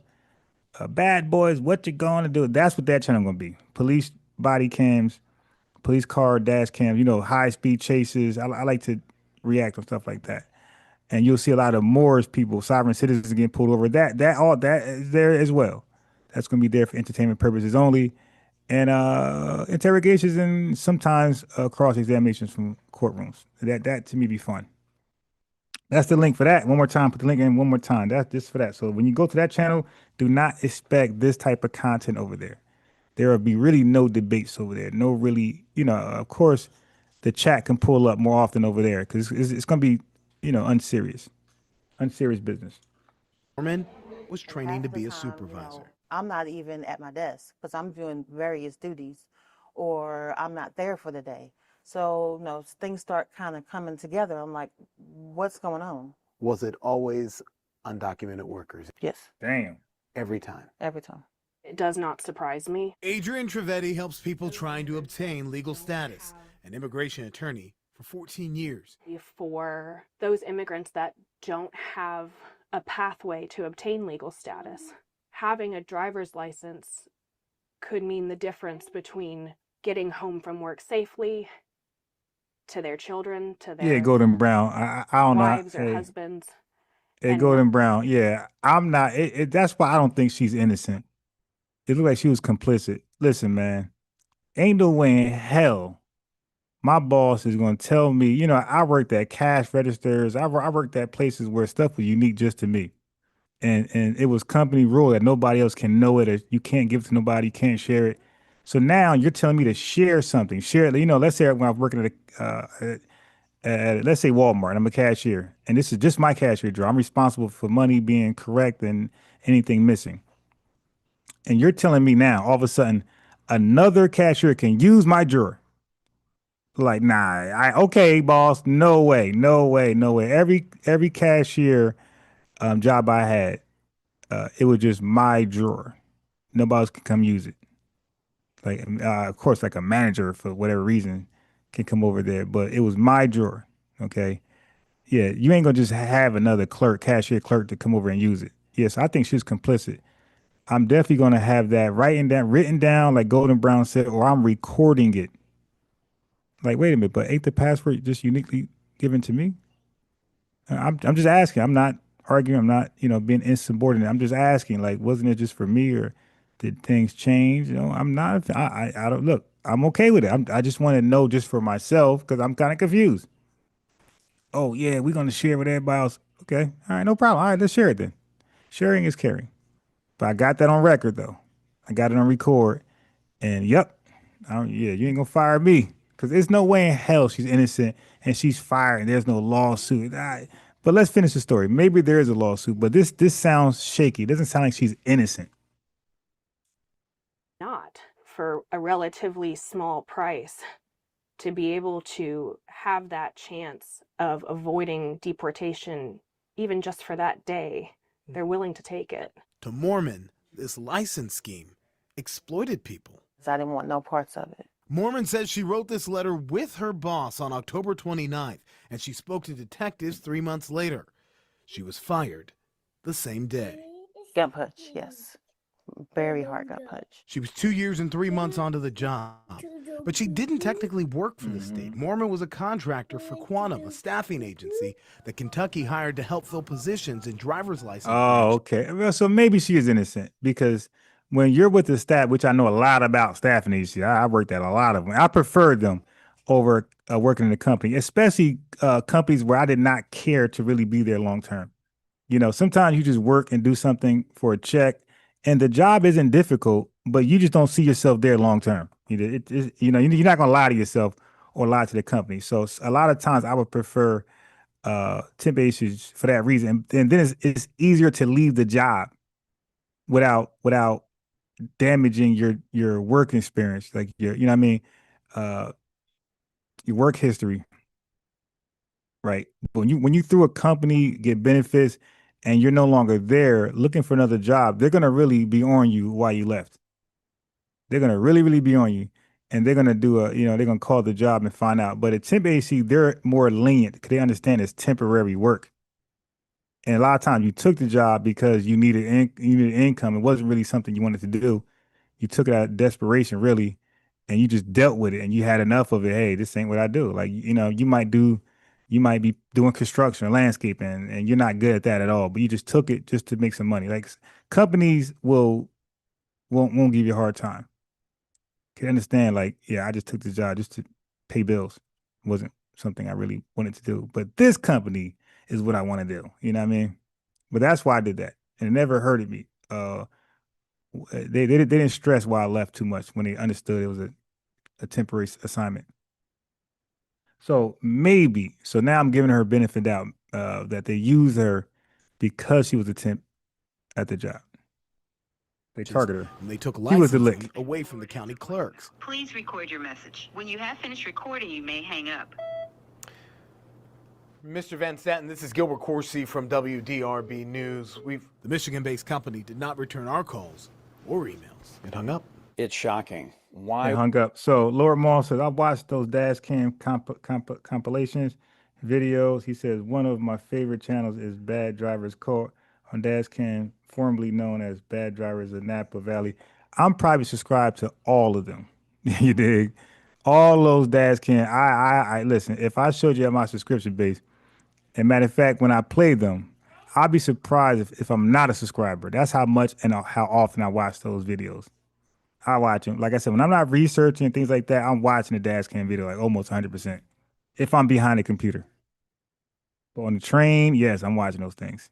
Why would an employer punish and take retribution on an employee that reported this wrongdoing? Mormon story. Now the heart of a whistleblower lawsuit going after both the Kentucky So Transportation Cabinet she wasn't innocent. She She's should a be a whistleblower. hero. and Quantum Solutions. There's a failure to supervise So it would be an FBA woman to blow the whistle on some illegal SHIT.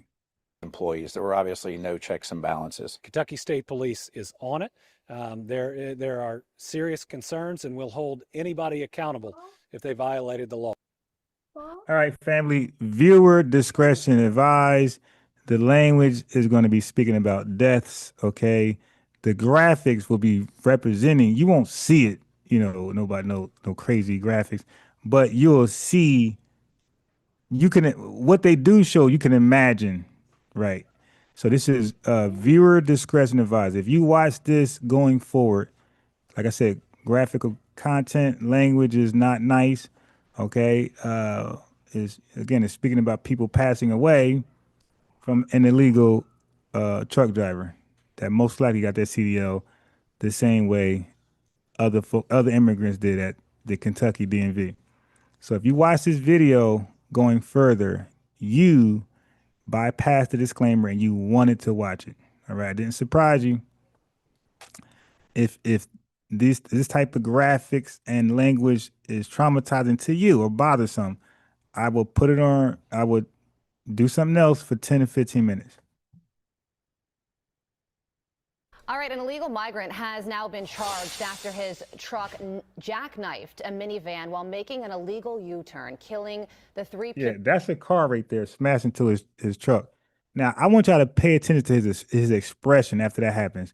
The average American, especially Foundation Black American, would have been like, oh my God, like our reaction, like, oh, like we would have been so like, oh my God. Like this dude, nonchalant reaction, man, just really, really doesn't do well for illegal immigrants in this country from an American perspective. Like his nonchalant attitude was almost like, damn, what do I say? How do I get out of this? It wasn't like, oh my God, what? Are you guys okay? Listen, watch his reaction. Okay, watch. People. All right, an illegal migrant Watch has his now body been language. charged after his truck jackknifed a minivan while making an illegal U-turn, killing the three people inside the van. The migrant, who is believed to have crossed the border illegally in 2018, was granted a commercial driver's license by the state of California. He now faces vehicular homicide charges and deportation. Florida Attorney General Look at James him. Uthmeier Not a concern at all. talk about this horrific situation. Hey, I'll play it. Attorney General, thank you so much for joining us. What was your reaction when you saw this footage and realized this man cost three people their lives? Yeah, it's a horrific situation. California should not have provided this person the driver's license and a permit, not just for a car, but to drive large-scale trucks. To then drive into Florida, engage in this dangerous behavior and take the lives of three others is really a tragedy, but it shows how dangerous the open border policies under Obama and Biden have been that have continued to wreak havoc on communities across the country. We're certainly going to charge that person with the heaviest crimes we can and make sure that he gets locked up for as long as possible before then being deported back. So to answer your question, Majestic. If you watch this footage as you did and we just showed, I mean, the people in this black minivan had absolutely no time to react. It was a 30-year-old, a 37-year-old, and a 50-year-old. Two of them died on impact, and one of them died at the hospital. Absolutely tragic situation. And you touched on this. Why, if you cross into the country illegally, are you allowed to get a commercial driver's license in the state of California? Right. That's the Well, question. you shouldn't be able to, and we're certainly going to look at ways that we can go after California, fight back, and protect our citizens. Here in Florida, if you're an illegal, you are not going to get a driver's license under no circumstances. We made that law in this state many years ago when we banned the opportunity for sanctuary cities. So it's a tragedy, but when it comes from California, nothing surprises me these days. Gavin Newsom should focus more on rule of law than crying and defending these heinous criminals. Yeah, they will lock him if up. he is found guilty of homicide, That's only Florida. He will likely serve his. California wouldn't have locked him up. California would have, because he committed a crime in Florida, so Florida got jurisdiction. But had that been in California, what they're saying is he would have been let go, maybe deported afterwards, but no jail time in California, the state of California. Sentence in Florida. Can you confirm that he will? And if so, what kind of time is he looking at before he is deported? Sure. Well, yeah, I can confirm we're not going to deport or let this guy out of our sights until we have convicted him and ensured that he is behind bars for as long as possible, Yes, likely sir. the rest of his life. Damn. Only then will we hand him over to ICE for deportation, but he's going to serve his time. I like Okay, on that. to another topic here. Last week, you became the first state attorney general to ban a substance called 7-0. It's something that This is crazy. Now, this is a substance called 7-O, like oh my God, like OH. Now, check this out, family. This was happening in our country. is sold in popular products that are found in vape shops. And this is So important they're targeting the youth, you dig, or the, young adults. because Dr. Marty McCary says that this product could lead to the fourth wave of the opioid epidemic. It's something that not a lot of people have heard of before, although I know a lot of parents are watching right now and I'm sure are very interested in learning more about 7-0 and the products that that have it in them. So what can you Gummies, tell us shots, and about this pills. product and why you decided to ban the sale of it? Estimated to be more potent than morphine. Well, we applaud the Trump administration and the FDA. We saw their American warning a couple fact. weeks back about this dangerous I'm in drug. Rye. And we looked at the Ethics, authorities here in Florida. The LLC. Attorney General can Locked 'em up, emergency buddy. Yep, got 'em out of reschedule there, Diamond. something. Yep. We took emergency action and rescheduled this drug 7-OH or 7-hydroxy as it's called to make it a Schedule 1 drug. So it can no longer be sold here in the state. Medical experts have said it's 13 times more potent go, than Florida. morphine, and it was being sold in gas stations and smoke shops right next to a Check. pack of Skittles and candy within the reach of kids. fourth wave, Look, that's I don't ridiculous. believe businesses should have intervention by government except in the most extreme of circumstances, and that is this. This is a dangerous product. It exposes our kids to harm. Parents didn't really know it was out there, right there on the shelves. That's crazy. So we took immediate action. We're going to protect Florida families and keep people safe. Yeah, Dr. Marty McCary says that it's not like an opioid. It is an opioid, and it was being sold commercially next to other products, like you just said. Not. This is a follow-up on the truck driver family. Another alleged deadly crime now highlighting President Trump's immigration crackdown. Look at his nonchalant behavior. Watch this horrifying video. It's from Florida last week, and it Like, shows. you would think he ran over a deer the way he the way his body posture. This is how they feel about us, man. When they come over there, nonchalant behavior, like he ran over a damn frog. was a minivan slamming into a semi-truck. Yep, Look at that's a that. new K2 It's with gone. Spice. Driving that truck, Mr. an AMG illegal immigrant accused of in the trying a reckless U-turn across Yo, 3 look lanes. at that damn van now, bruh. The entire front of the van is gone. Like, no, it was impossible to survive this. A damn baby doll would be crushed. There was no way to survive this. You had to be under the damn van. Lanes on a highway. Who does that? That crash killed 3 people inside that minivan. A senior ICE source says The U.S. reconstruction Marshals report, arrested peace. that illegal immigrant in California Nah, over the hell weekend. no. He will He be ain't going to California. extradited to Florida to face 3 counts of vehicular He's homicide. going back to Florida. He's going to face 3 counts of vehicular homicide. Here's Florida's Attorney General. Yeah, it's a horrific situation. California should not have provided this person the driver's license and a permit. Yeah, listen, this is an update, though. I know what you heard. That's why it's called an extradite. They're bringing him back to Florida to face these 3 charges, 3 counts of vehicular homicide. He's coming back. Just for a car, but to drive large-scale trucks, to then drive into Florida, engage in this dangerous behavior and take the lives of 3 others is really a tragedy, but it shows how dangerous the open border policies under Obama and Biden have been that have continued to wreak havoc on communities across the country. Yeah, psychopath. Our senior man. correspondent, Jonathan Siri, has more on this story. Hi, Jonathan. So listen to the update. Hi, Aisha. Authorities have identified the truck driver as 28-year-old Harjinder Singh. And they say he was an Indian national. Wow. He faces 3 counts of vehicular homicide stemming from that fatal crash. Oh, he had somebody on with him? Florida's 3 counts of vehicular homicide. Yo, he had somebody with him. Wow. Indian national. He faces 3 counts of I didn't even know that. He had somebody with him. vehicular homicide stemming from that fatal crash on Florida's Turnpike. It happened. Now, family, this is what he did. So I know it looks crazy. I didn't explain. He did a U-turn in the most unsafest way. Like no American will do it. Like we do a U-turn. You approach where you want to go. You illegal or legal. You stop. You make sure there's no cars around, and you make the illegal or legal U-turn. This dude tried to make an illegal U-turn full speed,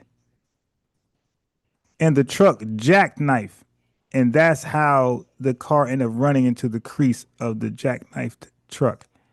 This guy tried to make a illegal U-turn full speed. Okay. On Tuesday, Florida authorities say the 28-year-old trucker was making an illegal U-turn, crossing the median using an area that was designated for official use only. You can see a minivan behind him slamming into the trailer, crushed underneath, fatally injuring 3 Florida residents who were riding inside. 2 died at the scene, a 3rd died at the hospital. State troopers issued an ICE detainer for the truck driver after learning he was an illegal migrant. Federal authorities say Singh, an Indian national, entered the U.S. illegally through the Mexico border in September of 2018. He was arrested 2 days later, but claimed he was afraid to go back to his home country. And so he was released on a $5,000 immigration bond. Oh, wait, it just explained it. So was he trying to act like he's an asylum seeker or a refugee? He was arrested 2 days later, but claimed he was afraid to go back to his home country. And so he was released on a $5,000 immigration bond. The White House's rapid response social media account reposted a video of the accident with a statement criticizing the state of California for granting Singh a commercial driver's license. The California governor's press office quickly responded that Singh entered the U.S. during President Trump's first term and before Gavin Newsom took office. But the Department of Homeland Security is pushing back, saying in a statement to Fox News, 3 innocent people were killed in Florida because Gavin Newsom's California DMV issued an illegal alien a commercial driver's license. This state of governance is asinine. Singh is currently being held in San Joaquin County, California. He's expected to be extradited to the state of Florida sometime later this week. And Florida officials say that I don't know how he ended up in California, but he's expected to be extradited back to Florida. Will have to serve any time for a vehicle. Yeah, so he's going to be tried, he's going to be convicted or acquitted, and if he's convicted, he's going to serve all of his time in the state of Florida before he's given into the hands, released into the hands of ICE. Particular homicide conviction in that state before he is deported from the country. Aisha? Okay, Jonathan Seri live for us. Jonathan, thank you. Yeah, so I agree with you. Reconstruction report, he should have never been allowed, because I know if I had just done something in Georgia, I wasn't going to be allowed to go to Jersey. Yeah, that's some bull. All right. Okay, so that was an update. Right, from yesterday. I don't know today's update. That was an update from yesterday. Okay, so let me look into my tabs. What do we have over here? What is this?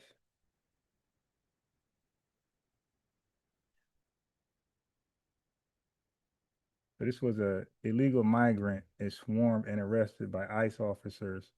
It says.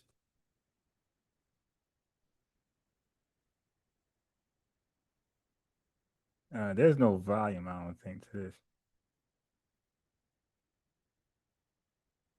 Yeah, so they just arrested some illegal dude. Okay. What is this? All right, we'll come back to that. Okay, so this is the person. Somebody sent me either in a chat, said, hey, come look at Rosalind reviews. And I did a reaction to one of her reviews, cooking it.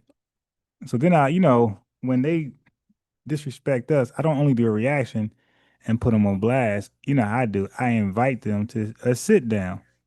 So I invited her to a sit down 2 months ago, and 2 months later, she says she'll sit down with me. So that's a great thing. So again, because of you guys showing up, liking the video, and showing up over 100 deep, You dig? Pushing the total view count well over 1,000 views.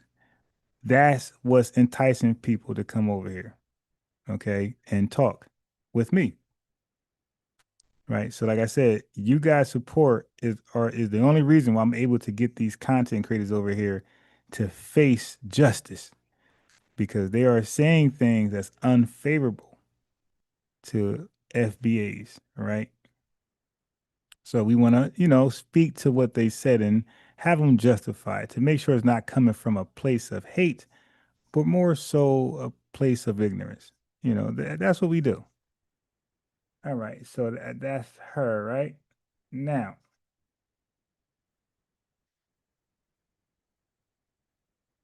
okay, so the screen is frozen. Give me a second. I hate when that happens. I got to stop share and then, okay, now share again. It happens like that sometimes. Okay, so this right here, this image, I'm collecting folks. I'm counting heads. Black Think Tank at yahoo.com is my email. Everything spelled correctly. So those who want to learn how to play the game of chess and a little, like, I'm not going to make you a grandmaster overnight, but those, and plus it takes too long anyway, but for those who just want to learn how to move the pieces and have a little strategy where they can beat somebody, right? An average recreational player, I'm offering free chess classes. Okay. Maybe once a week, maybe twice a week. Okay. We're going to email me. I'm counting the heads, and we're going to work out a time and day that works for all of us. I'm sure we're going to negotiate. I'm sure what's good for me, not good for her, and not good for him. And we're going to come to a terms. Okay. This ain't the best time for everybody, but it's a time where we could forge it and make it work.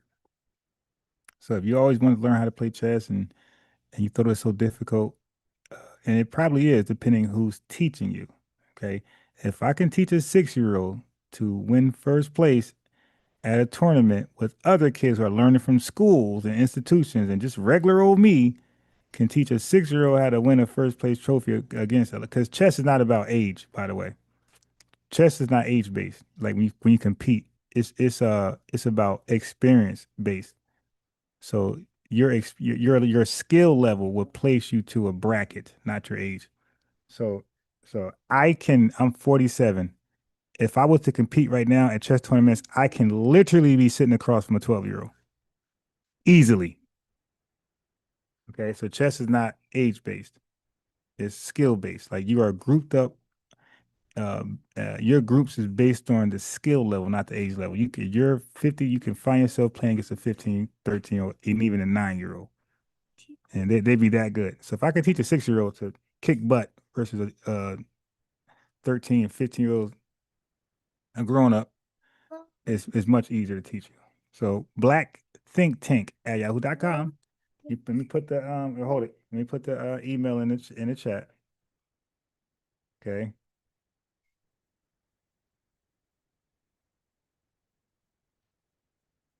And maybe put the title chess, like want to learn chess. Somebody, you just put chess.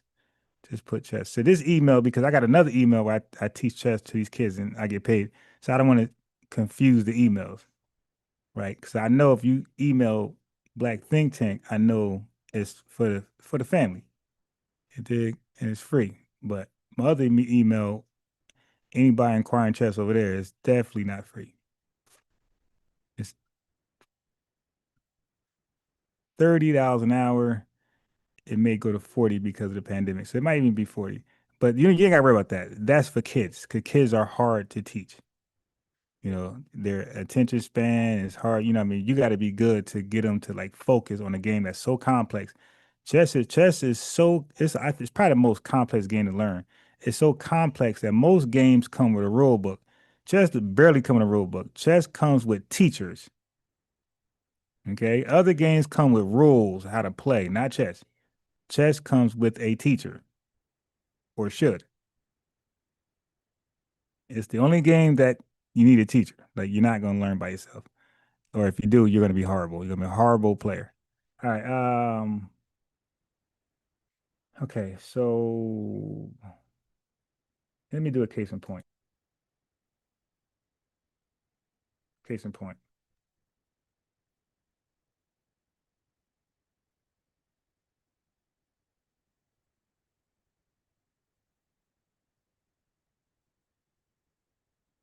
So another clever thing about chess is that chess is also time based, right? You see the time. So unbeknownst to you guys play chess, you watch chess. There is no time. There's no chess clock, and people just play chess until the sun go down. That's not chess. Chess has a time constraint. Real chess. Okay, so as you can see, this is a 3-minute game right here. So let me try to play a game. So, but in 3 minutes is fast, right? So when you play chess, like an average time, this is going to say 30 minutes. For you guys, it's going to say 30 minutes. Experienced chess players, you'll see us at 1 minute, 3 minute, 5 minute, and the most is probably going to be 10-minute games.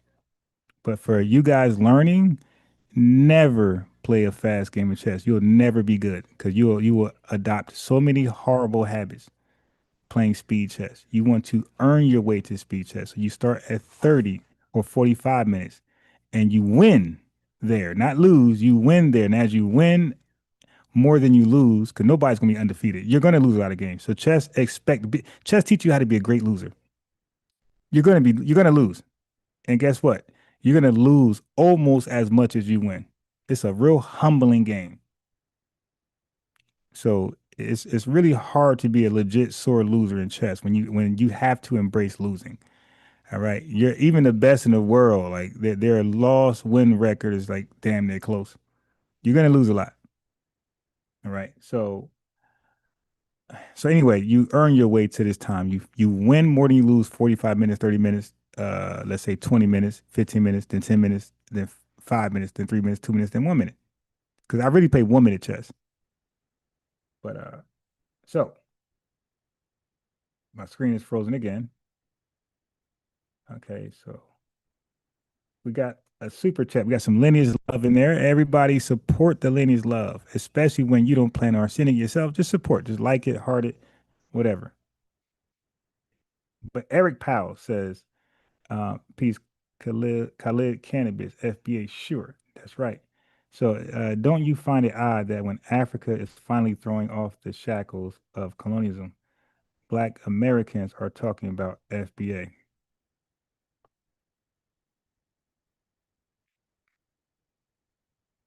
I don't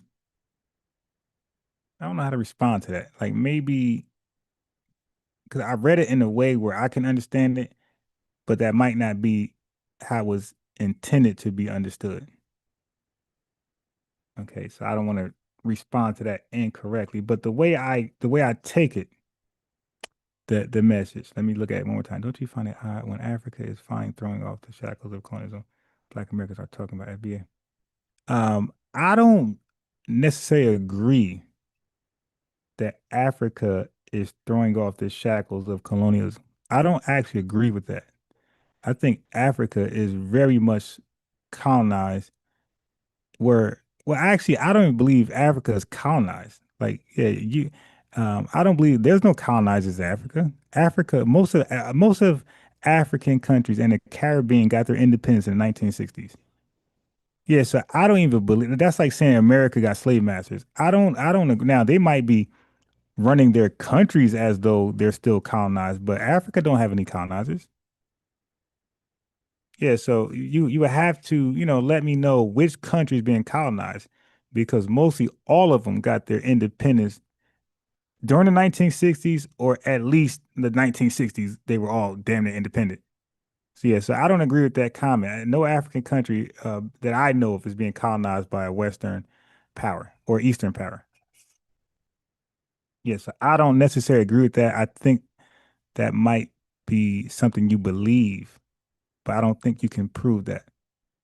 There are no African countries that I know of that's being colonized in 2025. And let me do this. Let me do this. Wow, we still got a little more time. Let me do this.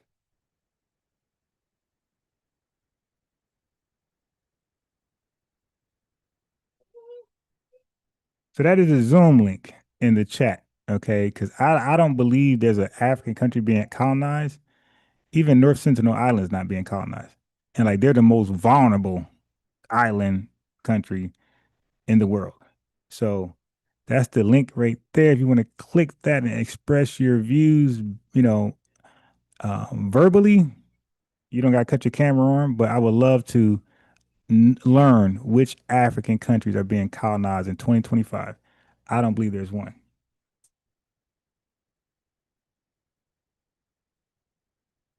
Okay, so let's get one game. So now I'm equally good at playing black and white. Most people that play chess are good at using one color and it's white.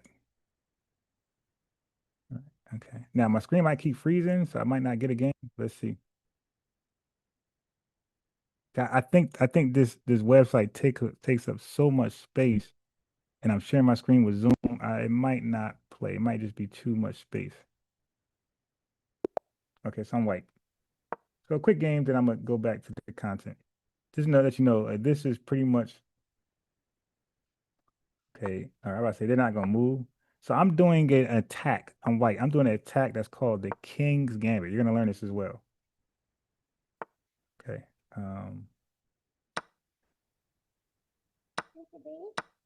Bigger one. Okay. Yeah. So this attack is called the King's Gambit. Look at ball. Okay.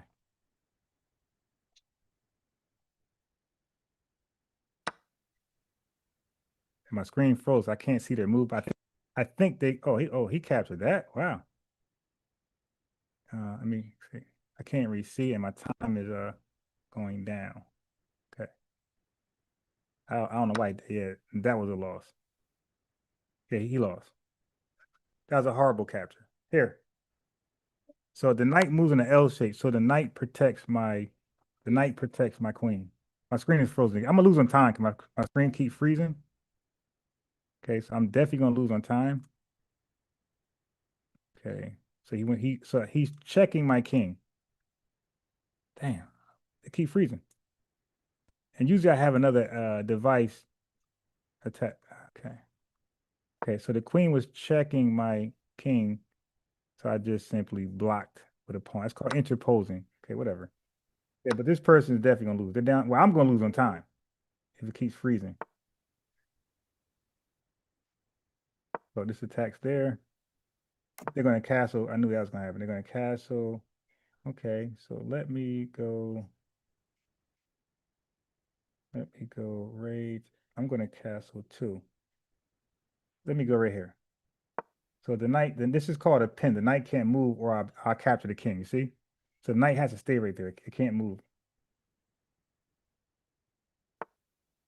So now it can move. But now I'm gonna get in a position to castle myself. All right, okay. So this guy's attacking me really, really hard. All right, okay. They're trying to make up for that piece they lost. They're gonna take it right here. Okay, they didn't. Wow. Thank you. Oh, I lost my queen to that queen. Yeah, okay. Yeah.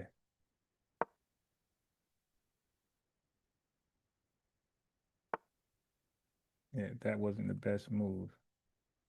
Oh shit, I lost that too. Okay. Can I save? I can't save it. Yeah, so he could come down and take that. Yeah, all right. Yeah, so yeah, this is. But the way chess is, let me let same day in. The way chess is, when I kept unsharing my screen and kept sharing my screen, you can't do that in chess. In chess, you gotta be focused on a board. You can't turn your back. You can't hop on a phone. Even using a bathroom is like you can come back to the puzzle and it looks totally different.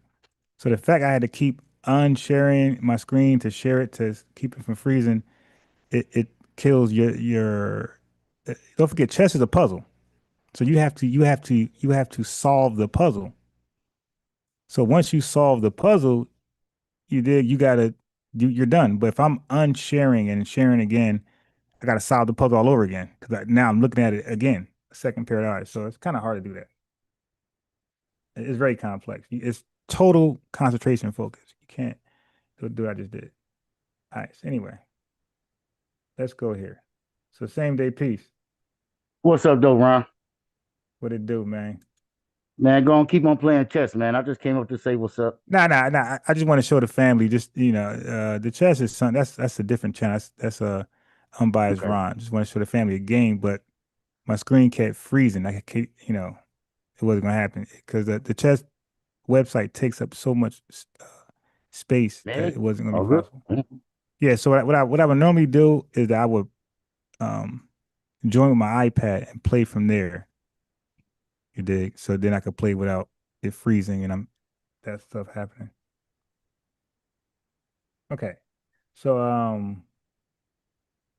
what do you think about states or organizations that feel like they have to push licenses, CDLs, or illegals, and they'll pay DMV workers to give them a license, skipping the written test and the driver's test? What do you think about that?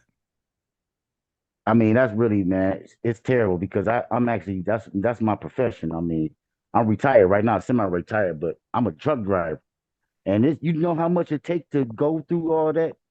Now, listen, I don't give a hell how good I am a truck driver. If I tell you I smoke weed, you don't want me driving trucks. So you gotta understand these things, and also if you got all of that big truck, big rig or whatever. You see, when you try to make a U-turn, you crushing cars.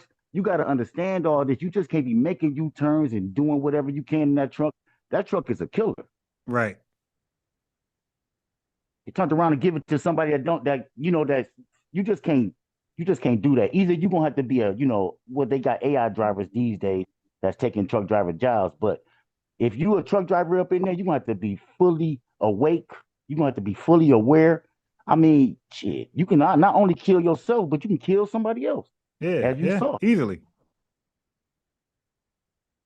One thing I hate about truck driving is I never been a over-road truck driver. I mean, when I was over the road, I was just like in the tri-state area. I was always fearful about going around mountains, up in the Appalachians and stuff. I was like, dog, that's I don't want to drive over there. Oh, and why is that? Because it's real dangerous if you're not playing. That's the part where you can kill yourself. Right. Okay, I got you. Damn. Be up in those mountains trying to make that curve. Mm-hmm. Yeah, see, a lot of us not familiar with that. Right. Now over there just doing in Florida, just doing U-turns. That's just crazy right there. That's crazy. I would like to have seen, from the outside view, not just from the inside of the cab, but what was actually happening on this, from the outside. That'd have been like, wow, look at this dude. Yeah, I got a couple of friends that drive trucks, and right. Yeah, they tell me, they said the first thing is that the truck is a machine of death. Like you said, normally, like you could get it too, but really, you out there protecting the other motorist lives because you could easily take them out. And matter of fact, he said most of his day is avoiding killing them. Like it'd be their mistakes. Exactly. And he said he could legally he don't have to avoid an accident. Right. He said, especially if it's not his fault. But he said he knows that if he lets it happen, they're pretty not gonna much make done. It. Yeah, they're done. And exactly, man. Yeah, 100%. Yep.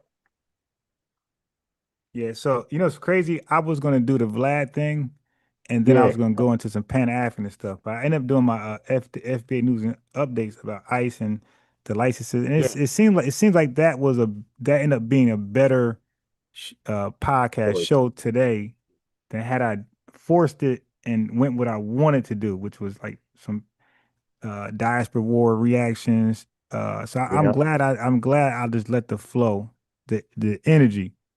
You dig? Take over. It's on you. It's your channel. Yeah, and not fight against it. Yeah. You got to be able to read the room. You know what I mean? But it's your channel. You blowing up. You doing real good. We got people like American Dream trying to get a channel like yours. He got a channel and shit. He trying to get up to your status. Remember when we was small time? Man, we out here now. Yeah. Now we trying to get over here to Afro-Latinx channel. Man, that's like 1,000. Yeah. Nah, yeah. You know what? Afro-Latinx is a good channel. And Tariq, like, it's funny. because a lot of these guys, I hear their names on when Tariq shout them out, but I don't really know their channels. So when I seen this channel, I'm like, damn, this dude got hella numbers and he's repping FBA. That's what's up. And then I heard Tariq Nasheed, Afro-Elite. I'm like, oh, he got the plug. So I'm like, you know what? I might need to start calling his Twitter spaces cooking on revenue and some other folks and get that plug like that. I'm like, okay, now I might stay up Well, to join let those me know. Check Twitter this out. feeds. I'm not on Instagram or Twitter, but when you go, I'm right behind you. Put it like that. Yeah. I'm gonna try to let get me on know. now. Now I see that you get the shout outs if you cook these tethers and these white supremacists. Okay, yeah, and I be thinking that I could do a little better because I kind of know a lot what they're talking about.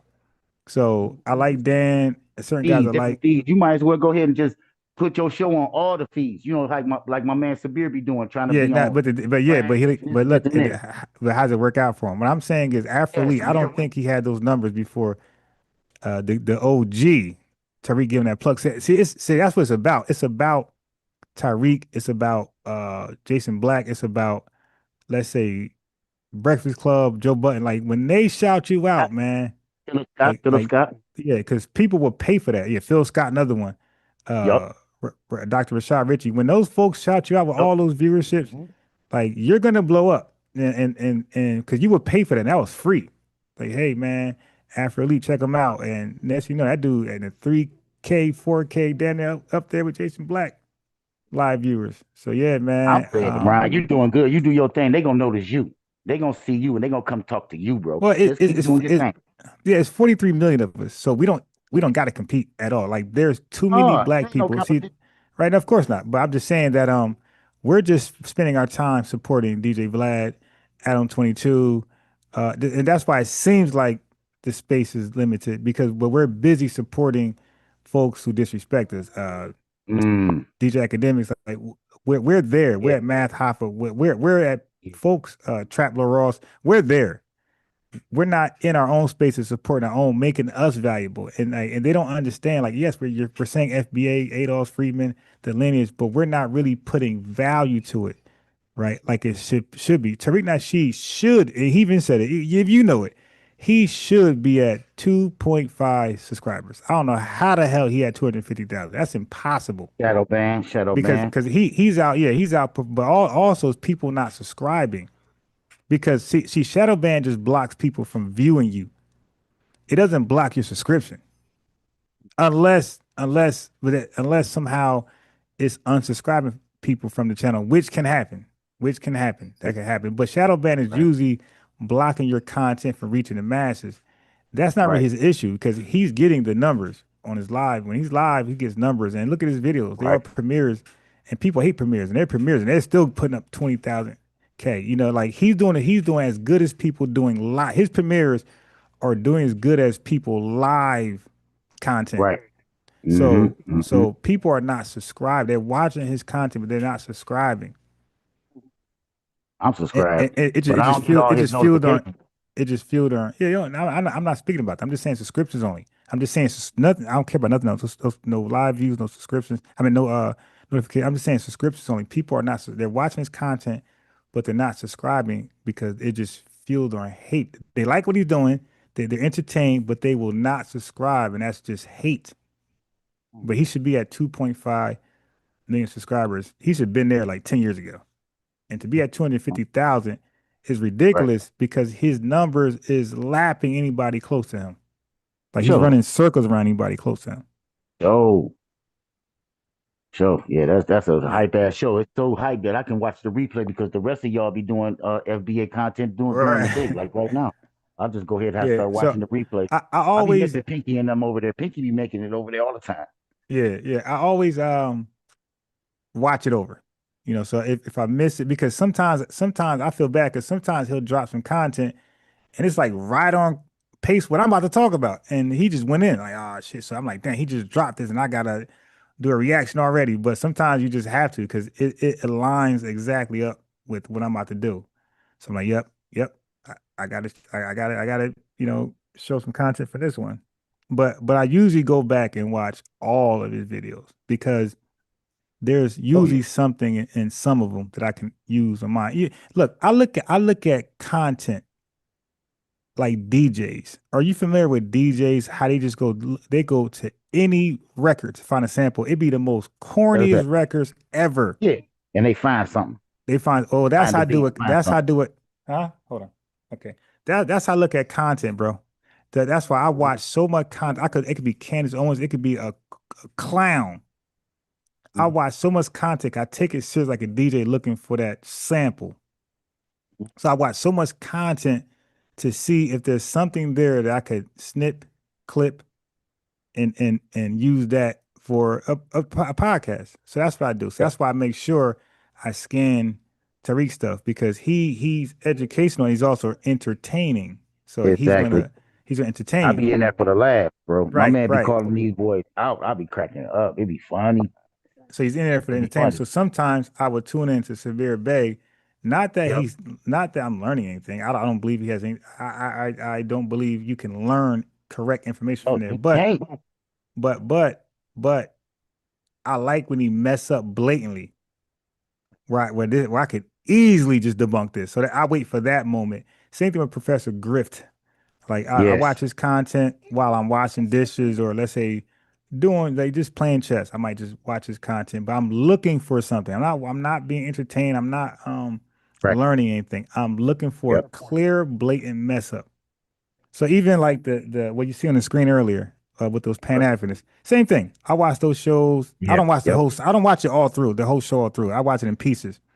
Okay. Right, but I watch for certain things, and once they mess up, that's a clip and that's a video, that's content. Just like a DJ with the records, I do that with content. I sift through it, and see who's hating on us. What did they say is grossly incorrect? So brother Reggie was live yesterday, and somebody was in there asking questions that I would ask, the right questions, and he ended up cooking himself, contradicting himself, like most Pan-Africanists do. So that's why I'm glad I didn't go with my show that I was going to do today, because I forgot to add that brother Reggie mess up. So I'm going to show that mess up. This dude got him good. Oh my God, man. He had no comeback. Dang. So, but that's further testimony that Pan-Africanists, a lot of them, not all, but a lot of them are just liars, man. And it's all about protecting the image of Africa by all means, regardless of what lie and revision they tell about history. And it's all about shaming Adolf's FBA freedmen, the lineage. All of them put blame on us. They give us no leeway, no lenience. They just super hard on us. But with Africa, the Caribbean, when they mess up, oh, you poor baby, you'll be okay. Just get back up. We forgive you. Like, and they treat them like that. Yeah, you sleep. Bro, I'll be chilling in those Pan-African spaces a lot too. But I mean, I found that, I mean, I haven't watched Severe Bay in about a week. I'm tired of that. All he talk about is just straight babble, and none of that information is useful. So I'm just tired of that. I'm just tired of that. I mean, you go ahead and still try to cook him, but I'm done with that dude. I'm done with that. I'm done with that. I had turned my notifications off for him yesterday. Oh, that's a bit. Well, the thing about him, Yeah.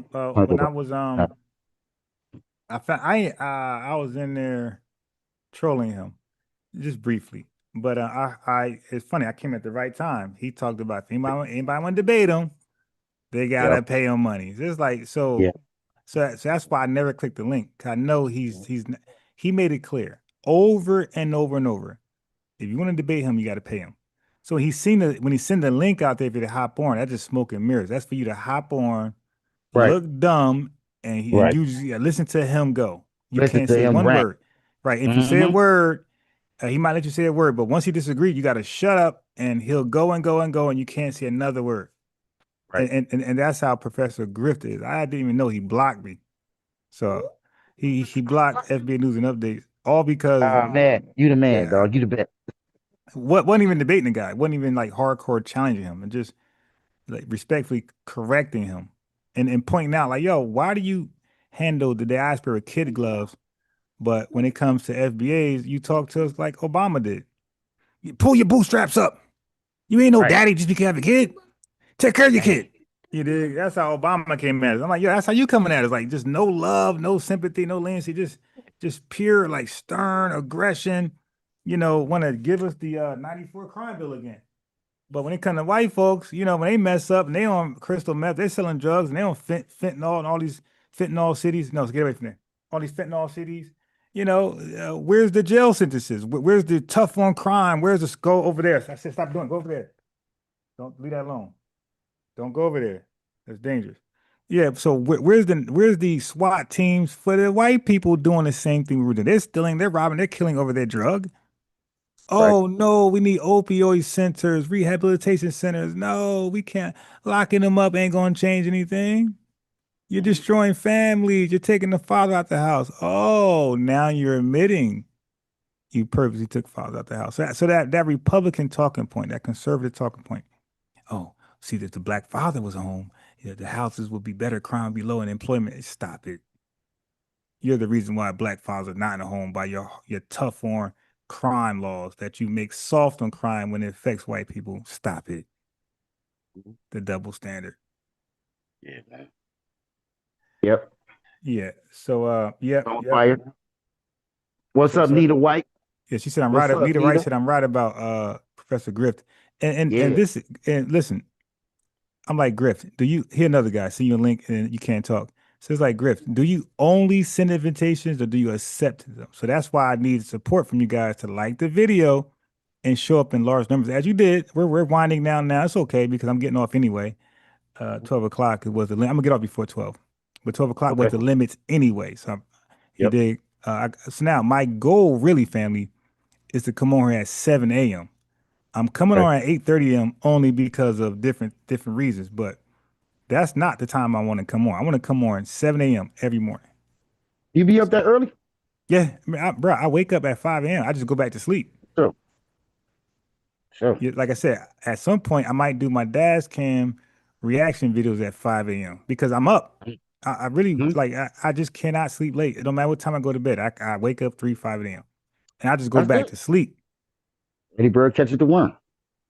Yeah, exactly. And then guess what? There's people, bro. I went live at 11:30 p.m. like 2-3 years ago, and we had 130 folks in there.